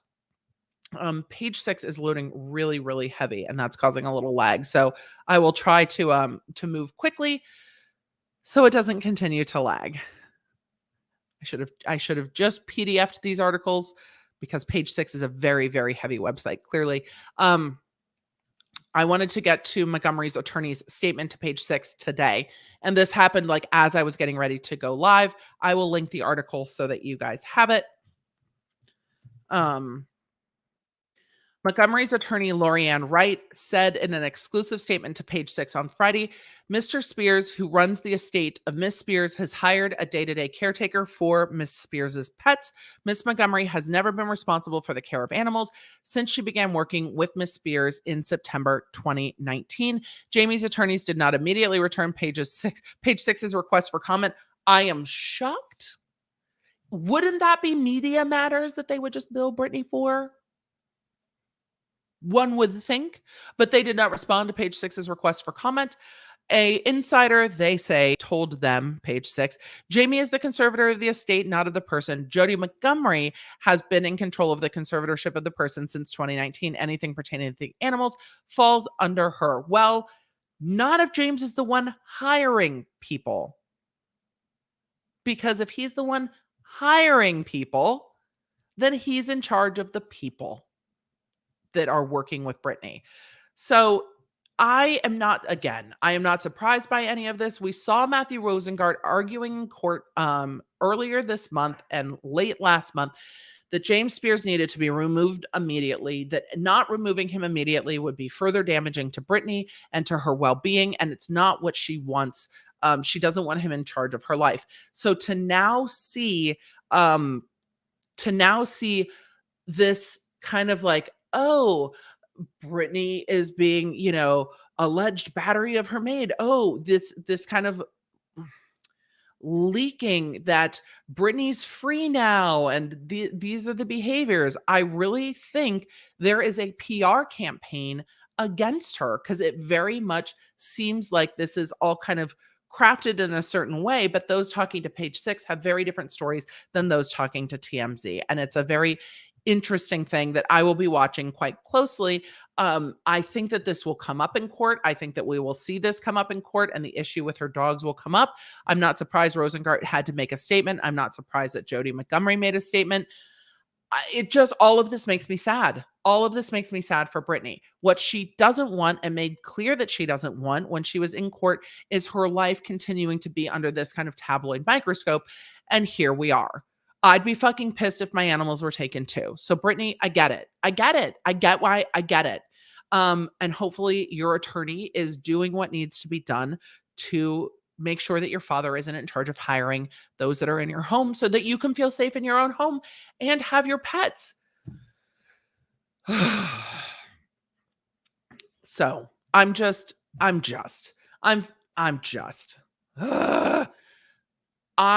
we are going to get into the stuff going on with Erika Jayne and last week's episode of Real Housewives. And then we will get to questions. So I'm going to quickly cover Erika and then we'll get to questions. Yay. Erika, then questions. Erika, then questions. Lots of questions. And I see your super chats. We're going to get to those before we get to questions. All right. What is going on with Erika Girardi? We have seen now reports, and I believe Kate Casey broke this first on her podcast with the two reporters who initially broke the LA Times article with regard to Girardi that we've seen play out on the show, that there is no police report regarding Tom Girardi's car accident where she said he had a head injury or a substantial head injury and then has had personality changes and decision-making changes. We very much see this 3-year timeline. Sutton's not having it. If you're watching the show, you know what I'm talking about. If you're not watching the show, it's okay. We're going to move on because a letter has been leaked to Page Six. Page Six is very much are we surprised? A letter has been leaked to Page Six. And we're going to talk about where we think it thought it came from and how Erika Jayne's alleged to have spent $25 million from Tom Girardi's firm. Now, before we do that, remember, this is pertaining to the lawsuit against Erika Girardi and her companies inside the bankruptcy court. So inside the bankruptcy court, you have this lawsuit that was filed by special litigation counsel for the bankruptcy trustee. This is the bankruptcy case. This is the lawsuit. The bankruptcy trustee suing Erika Girardi, EJ Global, and the Pretty Mess.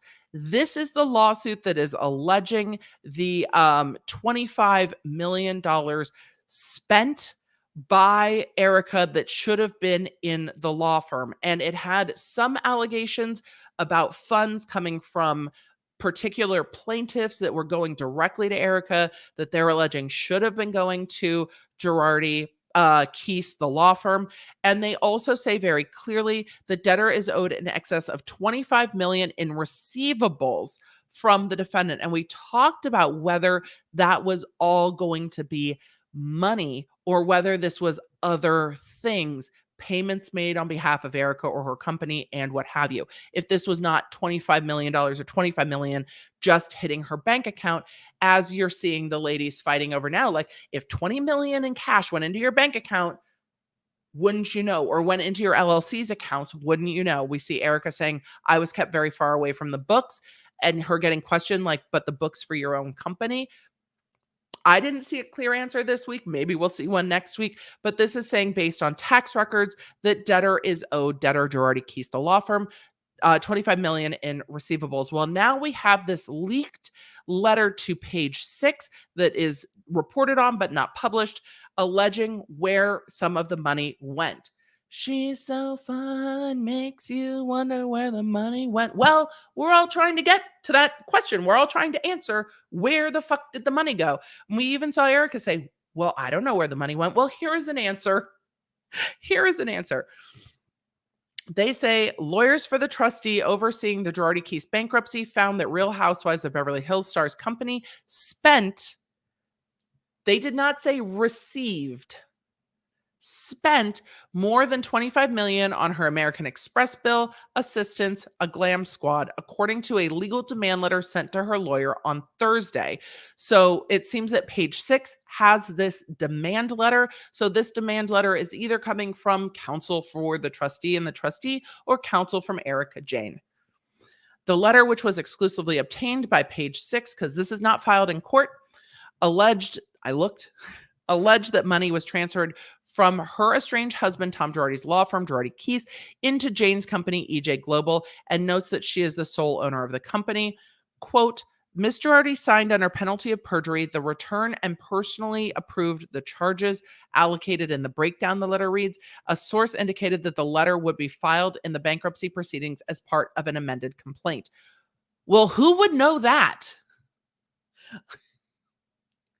A source indicated that the letter would be filed in the bankruptcy proceedings as part of an amended complaint. I imagine that Erika's attorneys aren't necessarily anticipating an amended complaint. The only side that would be anticipating an amended complaint, from my perspective, would be the bankruptcy trustees' side, because they would be responsible for writing and filing an amended complaint. But if this is true, then we will see an amended complaint filed, and we will see this attached or broken down in the amended complaint. But a demand letter is a letter saying to Erika's lawyers, this is what we think you have.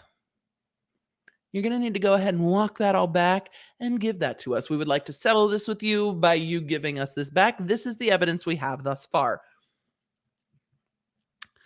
Jayne's attorney shot back that, quote, no money whatsoever went to Erika, however, and that she never had a managing role in her husband's business. They don't make it clear where Jayne's attorney said that and if that was a statement to Page 6, but it seems like we have indications from the bankruptcy trustee and special counsel that this letter would be filed in the bankruptcy proceedings as part of an amended complaint. The only people who could make that determination, again, are the bankruptcy trustee and special counsel, because Erika Jayne's attorneys have no control over if an amended complaint is filed or what's in it. And I'm wondering if they reached out to Jayne's attorney. This is how it reads to me, that they got this letter, reached out to Jayne's attorney and was like, what say you? You received this letter. And the response was no money whatsoever went to Erika. However, and that she had no managing role in her husband's company. But this is not talking about her husband's company. This is talking about her company. The trustee's lawyers claimed in that letter from 2008 to 2020, $14,000 was charged to an American Express card. I would want to know if that was a Girardi Keese American Express card and that she was using it for business expenses for EJ Global. Like I have questions about the American Express card. Like who's the signer? Who does that card belong to? Is it an EJ Global card? Is it a Girardi Keese card that she's using for EJ Global expenses? Her company also spent, they're saying, $1.5 million at the McDonald Selesnik Associates Agency, which describes itself as, quote, the first agency dedicated to represent dancers and choreographers exclusively. So I don't know if that is, I mean, that could be representation. That could be hiring backup dancers for music videos. I don't know. They also said another $1.4 million on unknown purchases. They say that Jane's company also allegedly gave Stephanie Shepard, formerly Kim Kardashian's executive assistant, 102. I mean, gave or paid? Like, it was just, here's 100 G. Like, here you go. Here's some money. Or did they, pay her as an executive assistant? And Opus Beauty, an agency that represents they represent best and most influential and sought after artists in the business. $17,000 from her LLC. But if her LLC is allowed to pay artists, her LLC is allowed to pay whoever they want. It'd be interesting to see how the money was coming into the LLC, not that her LLC just paid it. Because the way this reads, again, this is someone else's interpretation of letters between lawyers, which is always hard for me because it's always filtered through somebody else's understanding of how this works. But her LLC is allowed to pay whatever. It's what money came from Girardi Keese either into her LLC or paying for things that were for her business purposes out of the law firm as a loan, if you will. Apparently, Makeup by Mario got $1,000. Okay. E5 Global Media, who publishes Billboard and The Hollywood Reporter, received over $8,000, where LA Times Magazine was paid $10,000. Jane 50, through her company, also appears to have paid various public relations groups high sums of money from the account, among other charges. Richards, a lawyer representing the trustee, told Page 6 in a statement that Jane owes Girardi Keese over $28 million for her purchases plus interest, and says it is immaterial whether she knew her husband had improperly diverted funds from the clients. Richards added, what is relevant is that she received complete and total value for the receivable and a formal demand for payment was sent. We are hopeful she backs up her on-air statement last night that the victims come first. Jane's attorney told Page 6 in a separate statement that Erika never had and does not have personal liability for any of the debts or obligations of EJ Global LLC, period. I mean, what? What? It's like her hire out company. I'll be very interested to see how they walk back that she's not liable for the debts or obligations of EJ Global. If they're saying, look, if that entity needs to go bankrupt, then the bankruptcy trustee is going to argue that they can pierce the corporate veil and it's a, entity that is not an actual business entity. And Erika might be like, no, this was an entity. This is what was spent. This is what was made. It's an entity separate from myself. And I am not personally responsible for the debts of that business. Her attorney also calls the trustee's allegations a malicious and reckless publicity grab, as none of the payments and no money whatsoever went to Erika. It seems that maybe Erika's attorneys didn't maybe share all of this. I mean, the only people that would have this letter are the two different law firms because it's not in court records yet. But it seems like Erika's attorneys are kind of pissed about it being out in the public sphere. On behalf of Erika, we will seek all appropriate remedies against all responsible parties for claims such as these. Read the statements from Jane's attorney. They are not happy that this is public at all, it seems. Her legal counsel added that the Real Housewives of Beverly Hills star, who filed for divorce from 82-year-old Girardi in November, has adamantly denied any wrongdoing, quote, is entitled to move on with her life without this sort of harassment. Girardi Keese was forced into bankruptcy last year, we know. However, a judge ruled in July that Jane could have to pay victims out of her pocket if she received funds from the firm. Yes, they did. It's very interesting to me, the lawyers kind of fighting it out with Page Six. It's not normally where we see it's where we're seeing the legal that I cover is going to be in Page Six, but the letter getting to Page Six is interesting. The breakdown is interesting, and we will see. I don't know if that's to force her hand and say, keep putting out in the public. Look, you said on the show, the timing's so interesting, right? This article was published by Page Six on August 19th. So yesterday, Thursday, the show comes out on Wednesday. On Wednesday, she was saying, no, it is about the victims. And she was kind of getting defensive about not knowing what money went into her LLC or not. She was getting kind of questioned about it. So it's interesting that the next day, Page Six has this breakdown of, oh, Erika said on the show last night she would like to know where the money went because the only one who knows is Tom. And then boof, here's this demand letter getting out into the press. I don't know when that was sent between attorneys. It does not say or show any images of it. But if there is an amended complaint filed by the bankruptcy trustee and their counsel, then I guess we'll see, because this will be attached and we'll see what else is in there. Very interesting to me. I'd love to know your thoughts on that. We got through all of it. You guys, we're not even 2 hours in and we got through all of our stories. Cheers to being adults and like getting it done. Go us.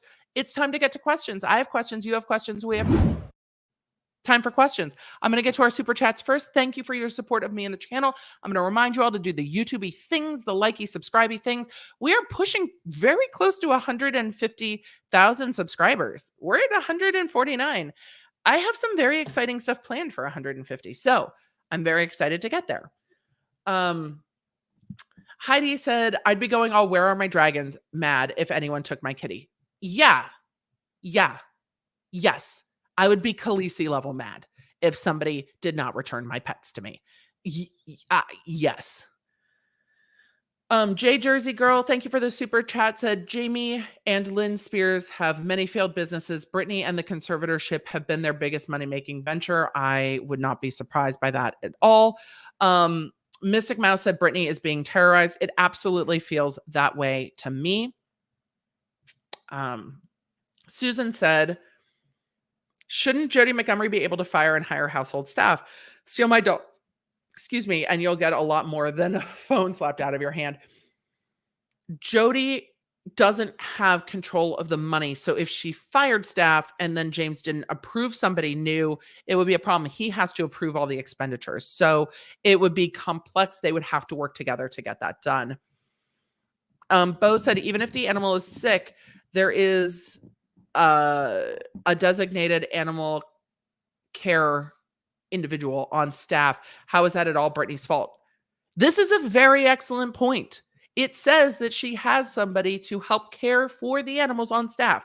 So the animals should be taken care of by that person. So yes, it makes no sense that they would say the animals are being neglected unless they're saying the person hired by James Spears is neglecting the animals. It seems that it doesn't logically make sense. So I very much appreciate you pointing out that inconsistency, because it definitely is an inconsistency. So Danny said, can we take a moment to appreciate your nails? So pretty. Well, Danny, thank you. We can. They're very sparkly and purpley and glittery. So thank you. I try to keep them fun. Dogs are neglected with Brit, assistant housekeepers, conservators, and dog sitter, and permission to see a vet. Ridiculous. Again, yes, this story logically does not make sense. Like, none of this makes sense. It feels like she is being punished. And I wonder if she feels that she is being punished for speaking out in court and for her attorney aggressively trying to get rid of James Spears. And if there's nothing else left to take and they are trying to make her afraid again, it feels that way to me. And that is, again, my speculation based on everything that I've seen. But yes, Enchanted Wolf, they are stripping everything away. It does feel that way. Someone said she's wrong. Dog throwing up can be lethal, and Britney's overreacting. Really, no. If you take my pets and don't bring them back, there is no level of overreacting that would be overreacting. It's just unacceptable, and should never happen. Kyla W said, I don't blame Sutton for talking to a lawyer. I don't either. These ladies need to understand their blind defense of Erika is going to get them subpoenaed for depositions. I mean, they're definitely going to ask, I don't know. I mean, it depends on what they know or what they don't, but if most of their conversations are filmed, there's already a preserve letter for unedited footage. It could just come that way because there's not really much they can say, right? I mean, it's all hearsay what Erika told them. They don't know what accounts, unless they've been given money. They don't know what accounts are coming in and out, but I understand Sutton wanting to understand more. At the beginning of this, it's like, holy shit, this is a lot. And also they're filming a show. So I can understand them saying, and I don't understand Dorit backing off so much, but I understand Dorit saying, I don't want my support of her to be seen as like disrespect for the victims. And I completely understand that too. They definitely needed to know. They definitely needed to know what this looks like and what it is. I mean, Sutton's clearly asking a lot of questions. And I wonder if part of Sutton, again, my speculation, but I wonder if part of Sutton's conversation was, hey, with her lawyer, WTF is going on. And I want to pry and ask more questions. And can anything happen if I ask more questions? Because I'm filming a show. So I wonder how much that conversation was. So yep. I'm going to try to get to as many questions as I can before we go to court of public opinion. Britton said, does it matter if Erika knew where the money came from? She spent the money reckless and shamelessly. Shouldn't she be responsible for paying it back? Britton, yes, she will be responsible for paying it back if it was paid by her husband's firm, loaned by her husband's firm, what have you. Yes. If she was unaware, then she could be left holding the bag for everything that she spent and having to pay it back. If she was aware, then it's a little more of like, well, where you knew. So yeah, one day you're going to have to pay this back.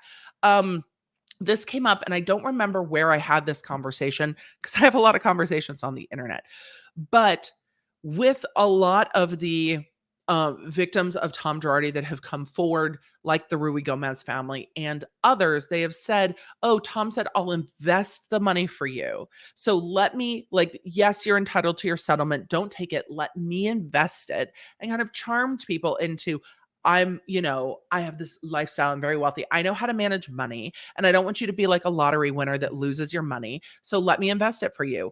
I wonder if Tom was then investing it into Erika's company. And we saw Erika talk about the fact that the investment in Erika Jane was a losing investment. Like the money and stuff was not lucrative.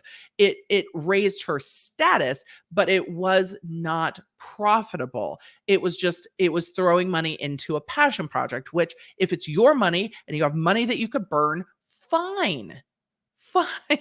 But if it's not your money and you don't have money to burn, then not fine. So it's interesting seeing her make those statements in the past about the investment into, Erika Jane is never going to be profitable and pay back.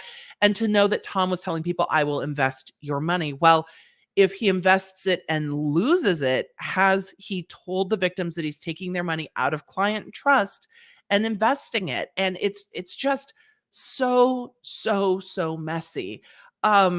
Because what assurances do they have then that they're going to get it back? And with these bankruptcies, not everyone's going to get paid. Not everyone's going to get their money back. And I wonder if that is going to be part of the loop on this. It's like, no, Tom told them he was investing it. He invested it in EJ Global. I'm waiting to see that defense come up. I'm waiting to see that come up.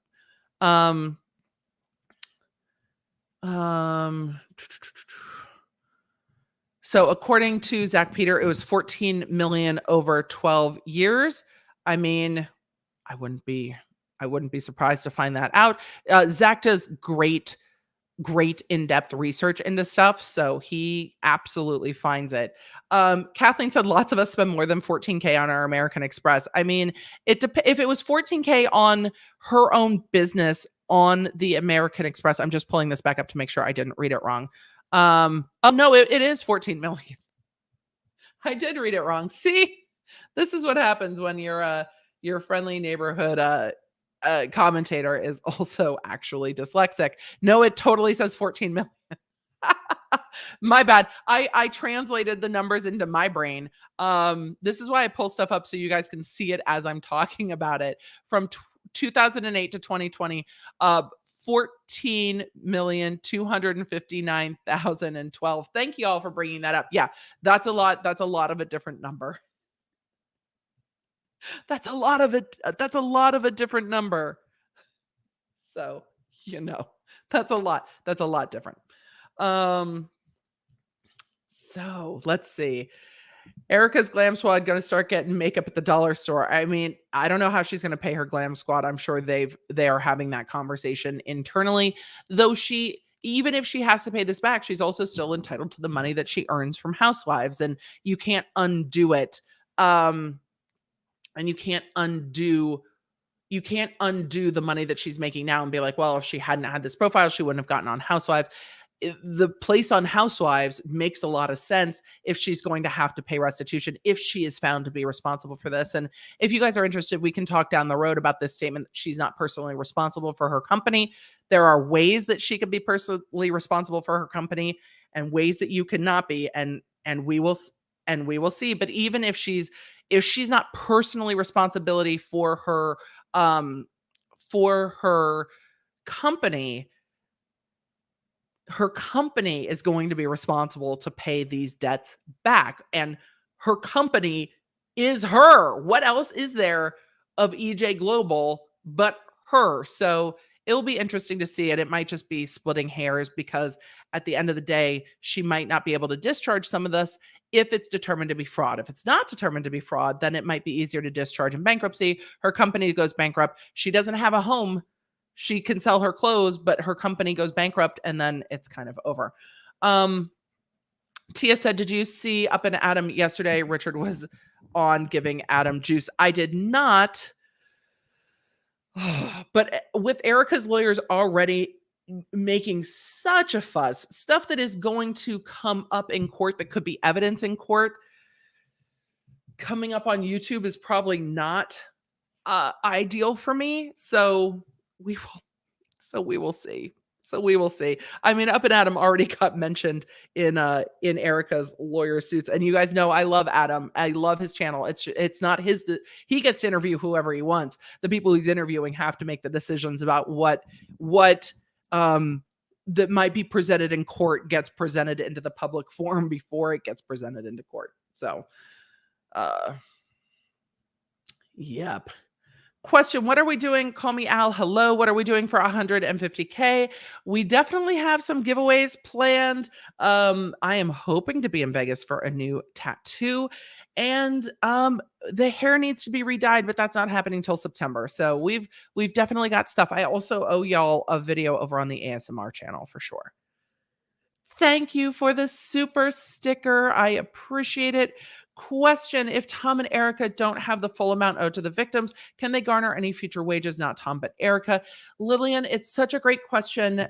It really depends on, it depends on a lot, but it depends on how it's found, if Erika's found to be financially responsible for the money from the law firm or from money from the marital assets, how much she's left holding, if she's able to liquidate enough to pay that back and resolve that. If there's money left over, she can be left holding an amount of restitution moving forward in her life, but it will depend on what's determined and what she owes and how she owes it. And then if it's not fraudulent and things like that, then whether she chooses to try to discharge some of those things in bankruptcy and resolve them for less than she would otherwise owe will be an interesting thing. So yes, it's possible, but there's a long way to go and a short time to get there. There's a long way to go before we know what she could be left holding. But again, if what Erika is saying is true, and she did not know, she was kept away from the books, her 81-year-old husband is the mastermind behind the whole thing. She was just living the life.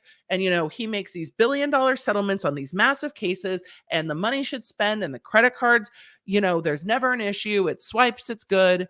He's like, yeah, spend, baby, spend.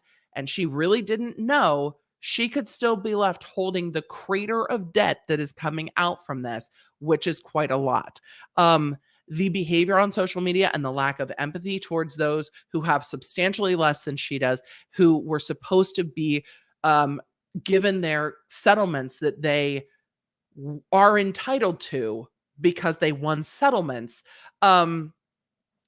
It doesn't sit well. But yes, she could be left really holding quite a lot of this. And you break it, you bought it. At this point, she spent the money. There's no question that she was spending money. Whether she knew the source or not, she spent it. Could Erika be absolved of everything if she is a federal witness, as she alluded at the start of this season? I mean, not her being a federal witness on another case or even on this one doesn't get her out of what she could be responsible for in bankruptcy. Whether it will help in a criminal prosecution down the road is a whole different story. And that's always possible. So, Shits and Giggles said a recent story said her sister gave $600 million to Lou Taylor to invest. Any truth? I have no idea. Dinner's ready said Britney told the court she was sure her father would punish her. She was right. I mean, it feels that way, doesn't it? Natasha said, was there a minute order issued from the Westbrook Swanson lawsuit hearing last week? The last time I checked, I did not see one, but we will swoop back to that on Tuesday because there was a lot in the documents filed by Clark Swanson, and it's going to get its own stream. So that's what it is. Sharon, I answered this a little bit. I think that to deal with household employees, James has to pay them. So the estate would have to hire them. So could Jody Montgomery recommend it? It depends on how they're sorting things out inside this conservatorship. But at the end of the day, James has to pay employees. Jody Montgomery can't do that. She's not in charge of the money. Trisha Lynn said, ask this on Tuesday, but is there a software for lawyers to write suits on the correct lined paper, similar to programs for screenwriting formats? I always use the program. I mean, we had templates within the DA's office that I always used. I'm sure people have their templates, which aren't hard to add to like Microsoft Word. So yes, there are templates for that. People have to know which court uses which line paper based on that court's minute order and that court's local rules. And that can get confusing, but that's what associates and paralegals should be helping with. Andrea said, Britney is in a conservatorship. How does the investigation of the alleged battery affect her legally? Well, a battery is just, it's not an intent thing. It's a touching, an unwanted touching. So it might weigh on the prosecutor's mind. It might be that her housekeeper decides she doesn't want to continue to prosecute. We will see. So it can become a factor in it, but also it's whether the action happened, not what the intent was behind the action. So a mental state doesn't come up as much in a simple misdemeanor battery. Question, do you think Erika would be better off not being on Housewives? I don't know. At this stage of the game, Erika's going to have to make money and move forward. And I have read that she feels like betrayed by production and all of that. I don't know how she feels. She may. She feels like they're milking her storyline. Obviously, let's watch what happens to Jen Shaw too. Yes, the storylines are going to be played out well and thoroughly, because this is what everyone's talking about, what people want to see, what people have questions about, and it is one of the larger legal scandals of our time. But this is bananas. It will be made into movies. This is just some of the craziest shit I've ever seen. So would she be better off? Probably not financially. At least now she has an income. She has a platform where she can kind of have a voice. So we'll see how it plays out. She is being very careful in what she says. And she still has to make money. So I don't know. I'll be interested to see if she comes back next season. And I will be very interested to see what she says at the reunion, because so much time has passed. I believe they just recently filmed it. So it will be interesting to see, or they haven't filmed it yet. I'm not quite sure. Adam and Zach and them would know, but it'll be interesting to see how it all plays out, wouldn't it? So thanks for the mental reprieve from a hellish work week and awful world news. I mean, it's been a week. You are sunshine and rainbows and unicorns. Mr. Rogers Trolley, I try to be. I try to acknowledge, and we talked Tuesday a little bit about what was going on in the world and then moved on.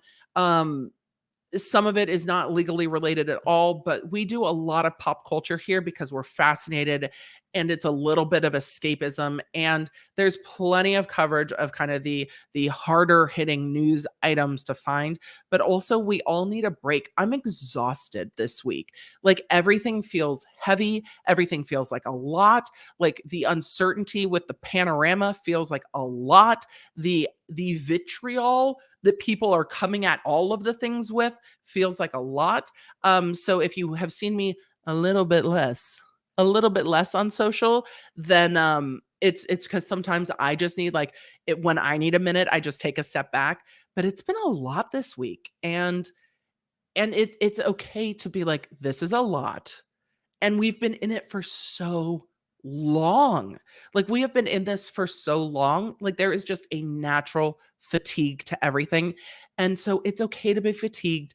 It's okay to escape. It's okay to take joy in the simple things, like the fact that nothing else matters is the opening to the Jungle Book movie with The Rock. And it's fucking fabulous.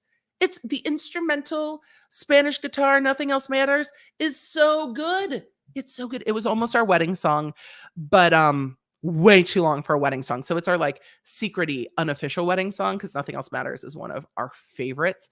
But it's okay to find a reprieve, and it's okay to be like, I need a minute. The phone games I've been playing. I know we had June's Journey on as a sponsor a while back. I am still legitimately playing that game because it's such a nice, like, oh, we're just going to match the things. I've also been playing, there's a Doctor Who event going on in Pop Blitz, which is like this Funko Pop game that my 9-year-old was like, can we play this? And I was like, yeah, sure. There's a Doctor Who event going on that I'm very deeply invested in. CM Nelson, I have not been a dog owner. If my cats needed to be boarded, I would board them. I don't get the sense that Britney knows what's happening with her animals.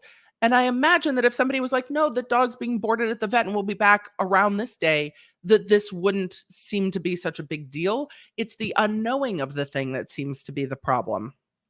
And we'll see. This will come up, I'm sure, in court documents or in a hearing at least. Mother Oates said, question, is it hard not to kill cats in your Tesla? No, I've never killed any animal in my Tesla. Which is shocking because I live in an area where animals, including armadillos, who knew armadillos were a thing in Tennessee? Not me before I moved here, but I have not run over anything in the road and things run out into the road here. And my car is very quiet, which is the problem. But no, it's pretty easy. The sensors are quite good. Jamie Lynn supposedly killed multiple cats with hers and she has animals still and no conservatorship. Could you see this cat, by the way?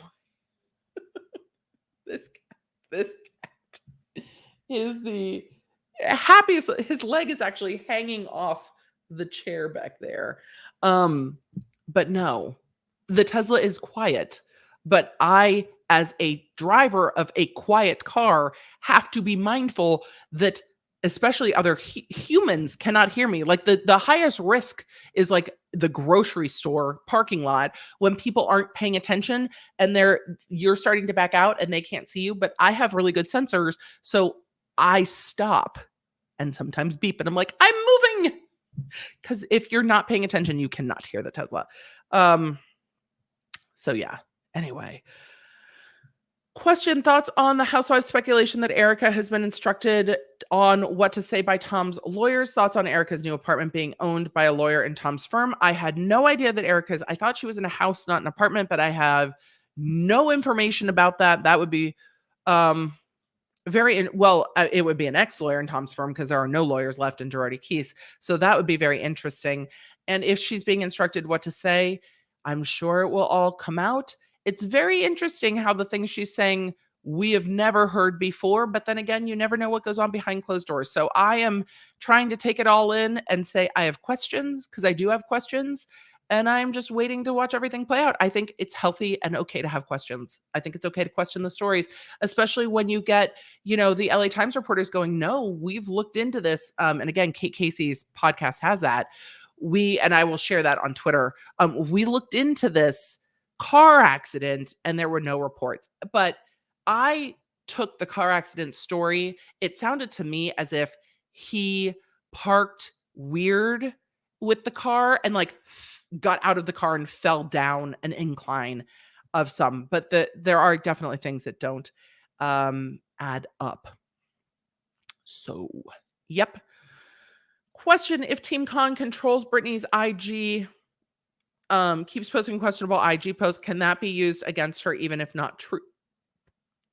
Will the conservatorship try to use the postings that Britney's making on Instagram to be like, see? It's like the head shaving all over again. See, Your Honor?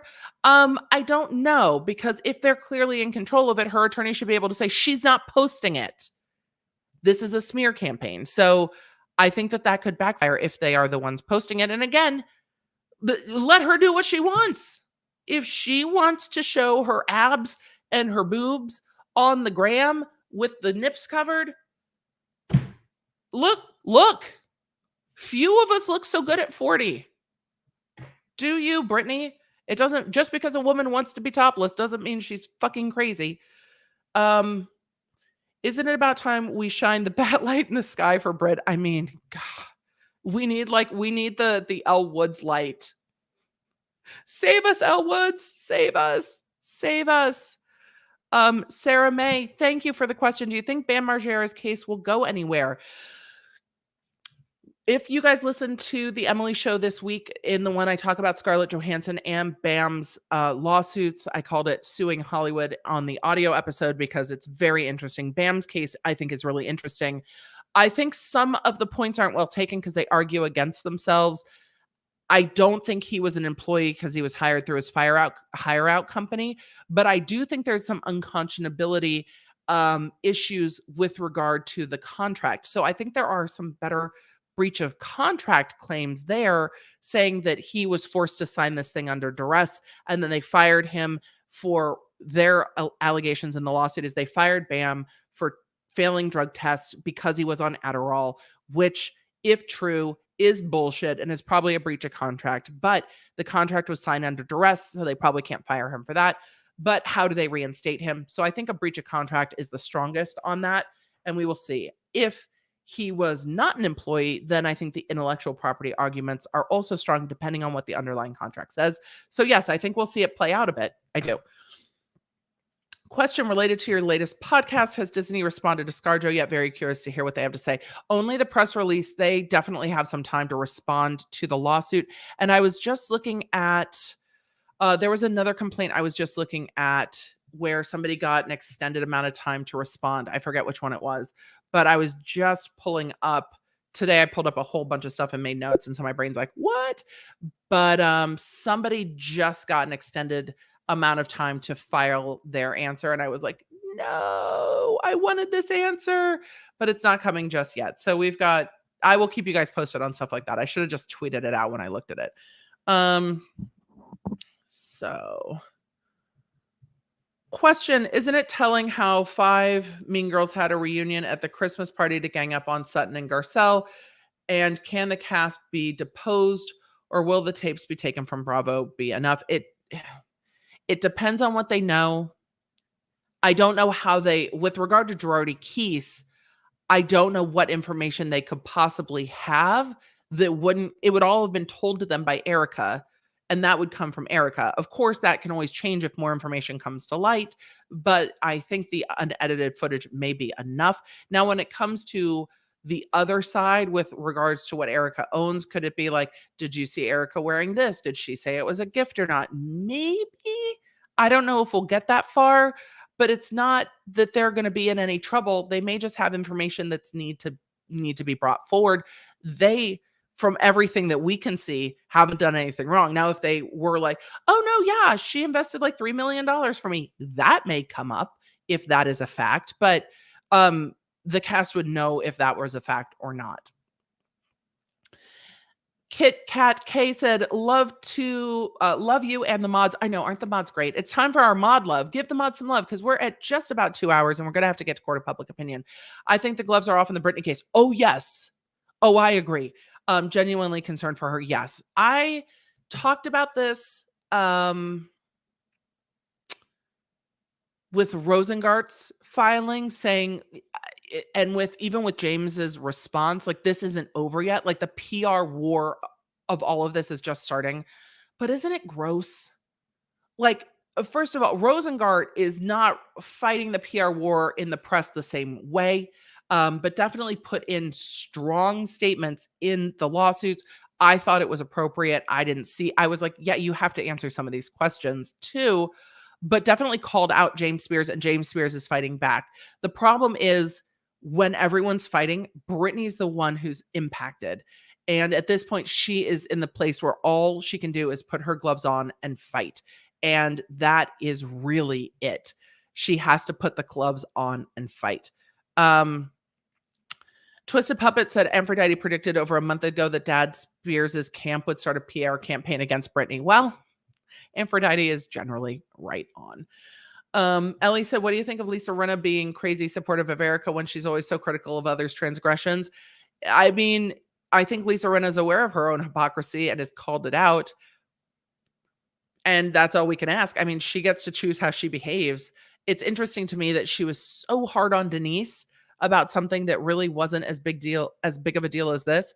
And maybe Rinna's, I mean, I haven't watched everything Rinna's said about this whole season, but Rinna's perception may be, you know what, this is really big, devastating, huge, big life stuff. And the stuff going on with Denise was like tea, but I'm sure it didn't feel like tea to Denise, clearly. So I don't know how Rinna's making those decisions, and I very much hope it continues to come up because I'm curious what she has to say. So Felicia said Sutton sounded like she's a law nerd. Sutton knows her shit. Sutton was like, well, girl, no. It's your LLC. Sutton was like, this is how this works. I mean, Sutton's aware. I also get the sense that through her own divorce, Sutton learned a lot, and Sutton went a long way to empower herself. I would like to see her not attacking Crystal over the leather pants and to empower other women as well. But Sutton seems like she has really learned a lot and grown a lot from her own experiences and is like, let me share with you what I know. Because Sutton was absolutely on it. And what Sutton was saying about LLCs and stuff, I was like, yep, accurate. Yep. I actually didn't hear Sutton say anything in regards to that stuff where I was like, no, that's not. Sutton was right on.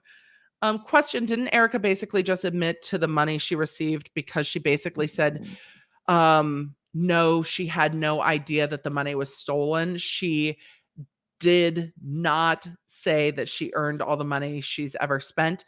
I mean, I think we know Erika spent money from her husband. It's whether she improperly got money from his law firm or not that's going to be the bigger question. David said, Tori and Abby from Michigan, love you. Hello, Tori and Abby from Michigan. Cheers. Love you, TGIF. You're a badass. Thank you. Cheers to that. Cheers. And thank you for the super chat. Shits and Giggles said Erika will be broke down OnlyFans account. Well, no, because you can't even make the money off of OnlyFans. I don't know. Maybe she'll be posting side boob. Ugh, I don't know. George said, and remember, that's only $1 million a year he invested in other lawsuits. Right. He invested other lawsuits as well. Taz said, Taz, thank you. I would do more than just hit the phone out of their hands if someone took my pets and did not tell me where they were. Taz, I can understand that sentiment for sure. I'm going to have to wrap up because we have to do the ruling from Court of Public Opinion last week because we didn't get to it on Tuesday.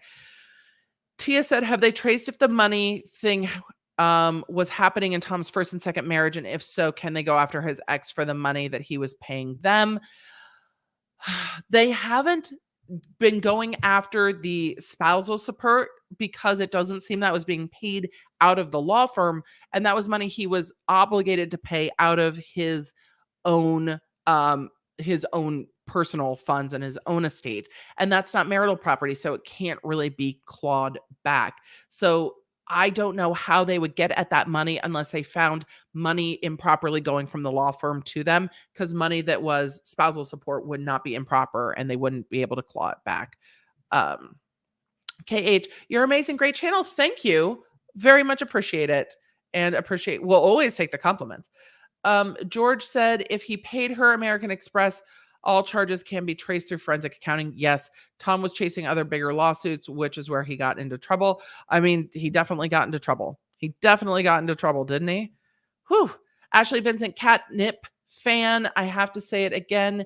Even at the end of the day, I love the hairstyle. Thank you. We had to refresh it a little bit. We had to refresh the hair after we did Eric Hunley's stream, but I'm a fan as well. So thank you. I hate it when it gets in my face when I'm streaming. So this absolutely keeps it easy for me. I'm going to do one. We have to get a quarter. I'm going to do like 3 more questions and then we're doing quarter public opinion. Thank you, mods. I know I keep saying we're wrapping. George, thank you for the super chat. Erika should have said, take everything of mine. I can start over. And she would have her Tina Turner moment and make a fortune starting over. I mean, I think there were ways to better handle this in the public. And yeah, there were definitely ways to handle this better. I talked about it on a couple streams with different creators, and I can't remember everyone. I know I talked about it with Sarah Galley over at the Andy's Girls podcast. I know I talked about it with Adam. I'm pretty sure Zach as well. But I wonder if Erika is hedging her bets because either she's unsure of what's to come or she doesn't know what's to come. And so she's like, no, I need the $600,000 out of the house because I might have to pay back the law firm on this other side. I feel like she's just circling the wagons to protect herself and so that she survives. But yeah, I think there definitely could have been a way to do that differently, but that's between her and her lawyers. And yeah. CM Nelson said, can Erika and others collect life insurance policies or can they be garnished? I have not thought about that. I don't know if they can be garnished and I don't know what exists. I haven't seen any reports of what may or may not exist. So we will see. I haven't seen any reports of that. I'm going to have to think on that one. Sherry said, how can they prove whether Erika knew or not about Tom's business dealings? Is there a way to prove or disprove new follower? We don't know what all the evidence is. So until we know what the evidence is, we don't know. Right now, there's no proof that she knew how bad that this was. What we do know is that she was served at least with the Rui Gomez lawsuit and knew that was going on, but we don't know if Tom said to her, oh, that's just clients being difficult or what have you. I don't think it was. The Rui Gomez family has been through a tremendous amount and should never be in this position. But I just wonder how much he was playing that off to her. So we don't know. She had to have known things weren't going great financially, but whether she knew why or how much money was gone or misplaced, we don't know yet. How would we know? Well, if there's documentary evidence, if there's paperwork, if there's statements, then if there's statements she made, then we would. Otherwise, we may never know unless she says it. And I doubt that that's going to happen.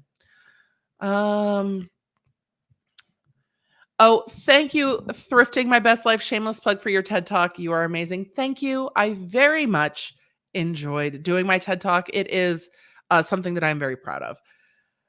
Do you think Rosengart will move the case to federal court? Pros and cons of doing so? Oh, I wish we had time to talk about pros and cons.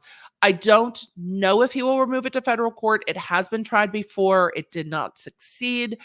I don't know if they are at a position in the proceedings where moving it to federal court is appropriate yet. Pros, different judge, new people taking a look at the case. Cons, it's going to slow everything down and could potentially make it more expensive. That's the short answer, but it is a great question. Kimberly, can dad use the bad press about the housekeeper and dog being in the media as an example to defend the media matter bills from his lawyers? I'm sure that he will. So yes, it's like, no, see, this is what they have to deal with. Valerie, I love that you're like, oh my God, there's a Doctor Who event. Yes.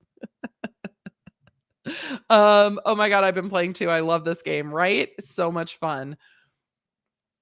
Sarah said, laying here with my massive pawn herb, 120 5-pound Malamute and dealing with the Delta. I'm so sorry. Feel better. You make us both feel better. Love you. Thank you. Feel better and take care of yourself for sure. Yeah, you see what my paw nerds have gotten so fast, so fat, so fat, so fast, so big, so fast. They are definitely big cats, but ginger cats, right? They tend to be big. They are definitely bigger cats. My beloved Albus, who passed at 17, was a teeny tiny petite little kitty. And these boys are just like, we're here. It's hilarious. JC said it's a good thing your paralegal, thank you, is cute enough to get away with napping on the job. Yes, this paralegal definitely naps on the job quite a lot. Thank you guys for the super chats. It's much appreciated. Allie said, I hope my fellow New England, New York, Long Island law nerds stay safe during Henry this weekend. Absolutely. I know the weather reports do not look great. So yes, stay safe for sure. A voice in the wind. I just have to say I'm sickened that the victims are not only the last to be talked about or taken about, but will get pennies, if anything, after the bank's insurance and Richard's 41% plus expenses. I mean, yeah, bankruptcy. The creditors come last after everything else is taken care of. So yes, any money that Richards is spending on the case now to investigate it are expenses that will be recouped. And then the percentage that's legal fees that can be up to 45% of anything recovered from Erika, if anything is recovered from Erika. So yes, a substantial portion of that will go to the administration of finding the money. So it's like we find the money and then we have to pay ourselves. And then whatever's left over goes to the creditors. There's also an auction going on if you guys are interested in like underwear that it seems like Tom bought for someone and never gave to them from Agent Provocateur, just like hanging out in his law office, which kind of creeps me out a whole lot. And Erika Jane memorabilia and all of his like awards and stuff. I shared that on Twitter, but that auction is still going on for a little while longer. It's just kind of weird, but that's bankruptcy. Muggles Cake Sniffer. I got to meet the Fifth Doctor at a convention in Tampa. That sounds amazing. Conventions are fun. Question: can the judge consider the consistent lack of empathy from Erika into consideration as evidence or as persuasion in his or her judgment? Not really in the bankruptcy, because it's going to be, was the money spent? Where'd the money come from? Where does the money go? And how much money gets clawed back? Now, those kinds of considerations in a criminal case, if that were to ever happen, or a tax case, maybe, but then it comes to cooperation at that time. So, I mean, I think on this one, the money in the bankruptcy is like, where's the money? Have you cooperated? Have you not cooperated? Where are we? And we already know that the judge does not feel great about what's going on with Erika's lawyer's filings. The judge was like, this is a waste of time. No. So we already know that the judge isn't thrilled. I'm sure the judge isn't keeping up with all of this side tea, but Erika also has a right to a trial in the bankruptcy court and a right to a fair trial in the bankruptcy court, and to decide or to see if the money's spent she is responsible for. So it'll be interesting to see. Okay, we have to get to court of public opinion. We have to. And then I have to go. I am actually getting, I can feel that my voice is getting tired. And the mods are like, as are we.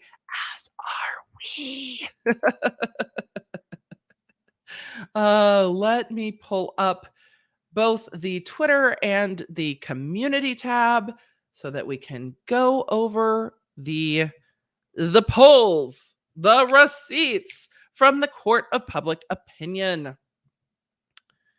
You just moved to come and sleep on the mouse? Okay, buddy. Hi. We're still sleepy. I know. It's because you were keeping me up at 3 a.m. That's why you're still sleepy. It's because you wake me up at night.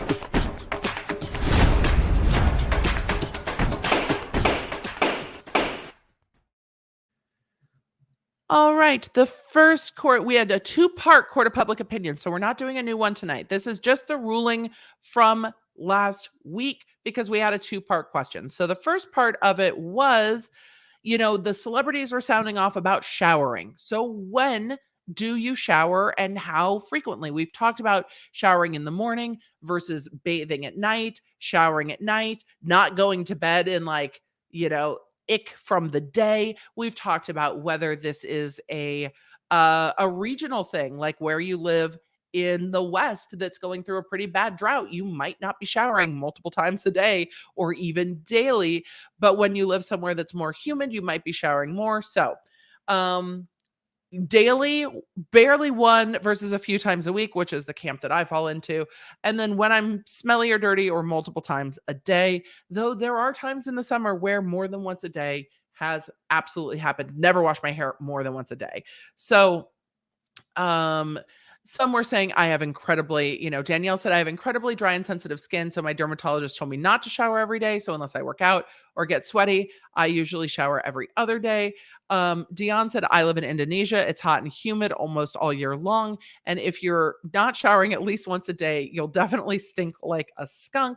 I really believe it depends on where you live. In tropical, hot, humid climates, a daily shower is necessary. Personally, I shower in the morning to wake up and in the evening to cool off before bed. And I definitely am kind of a bath in the evening kind of a girl.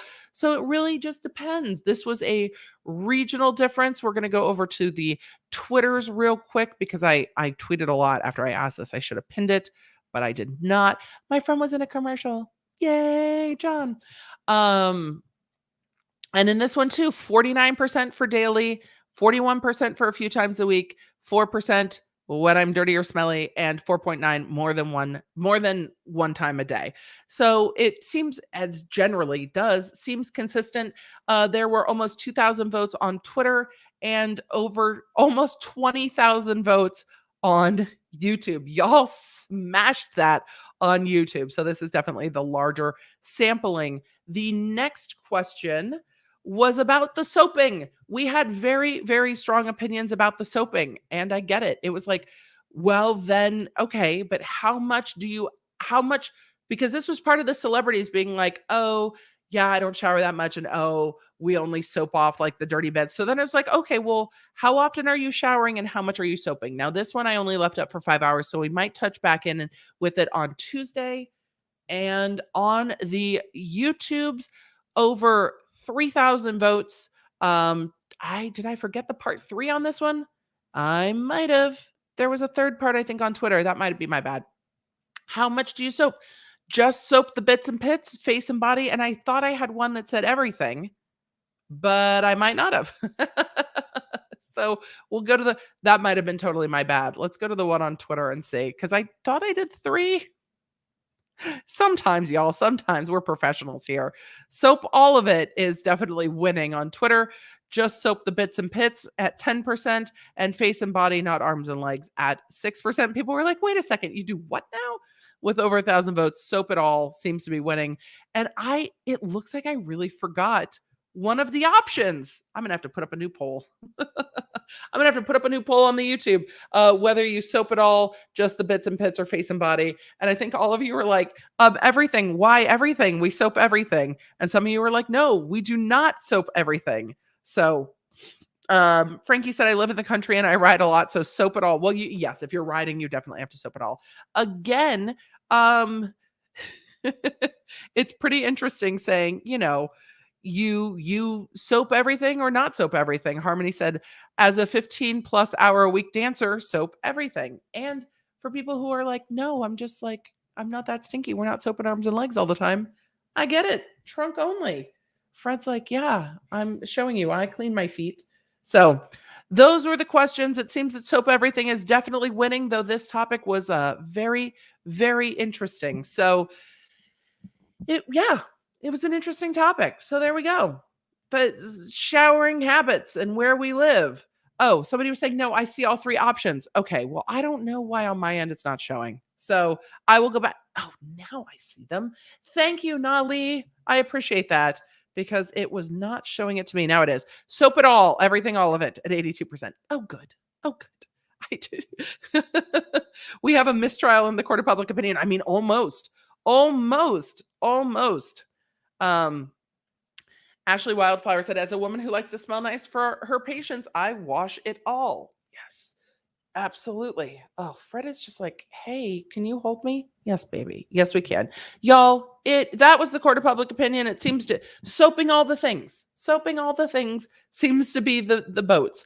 But we had to do a 2-part one after last week. And if you missed it, it will be timestamped at court of public opinion from last week. So thank you all. We will be moving back to food, I'm sure, and away from showering habits, because we've done lots of personal hygiene for court of public opinion. There will be other things to court of public opinion about in the future. So Fred, do you want to say bye to the law nerds?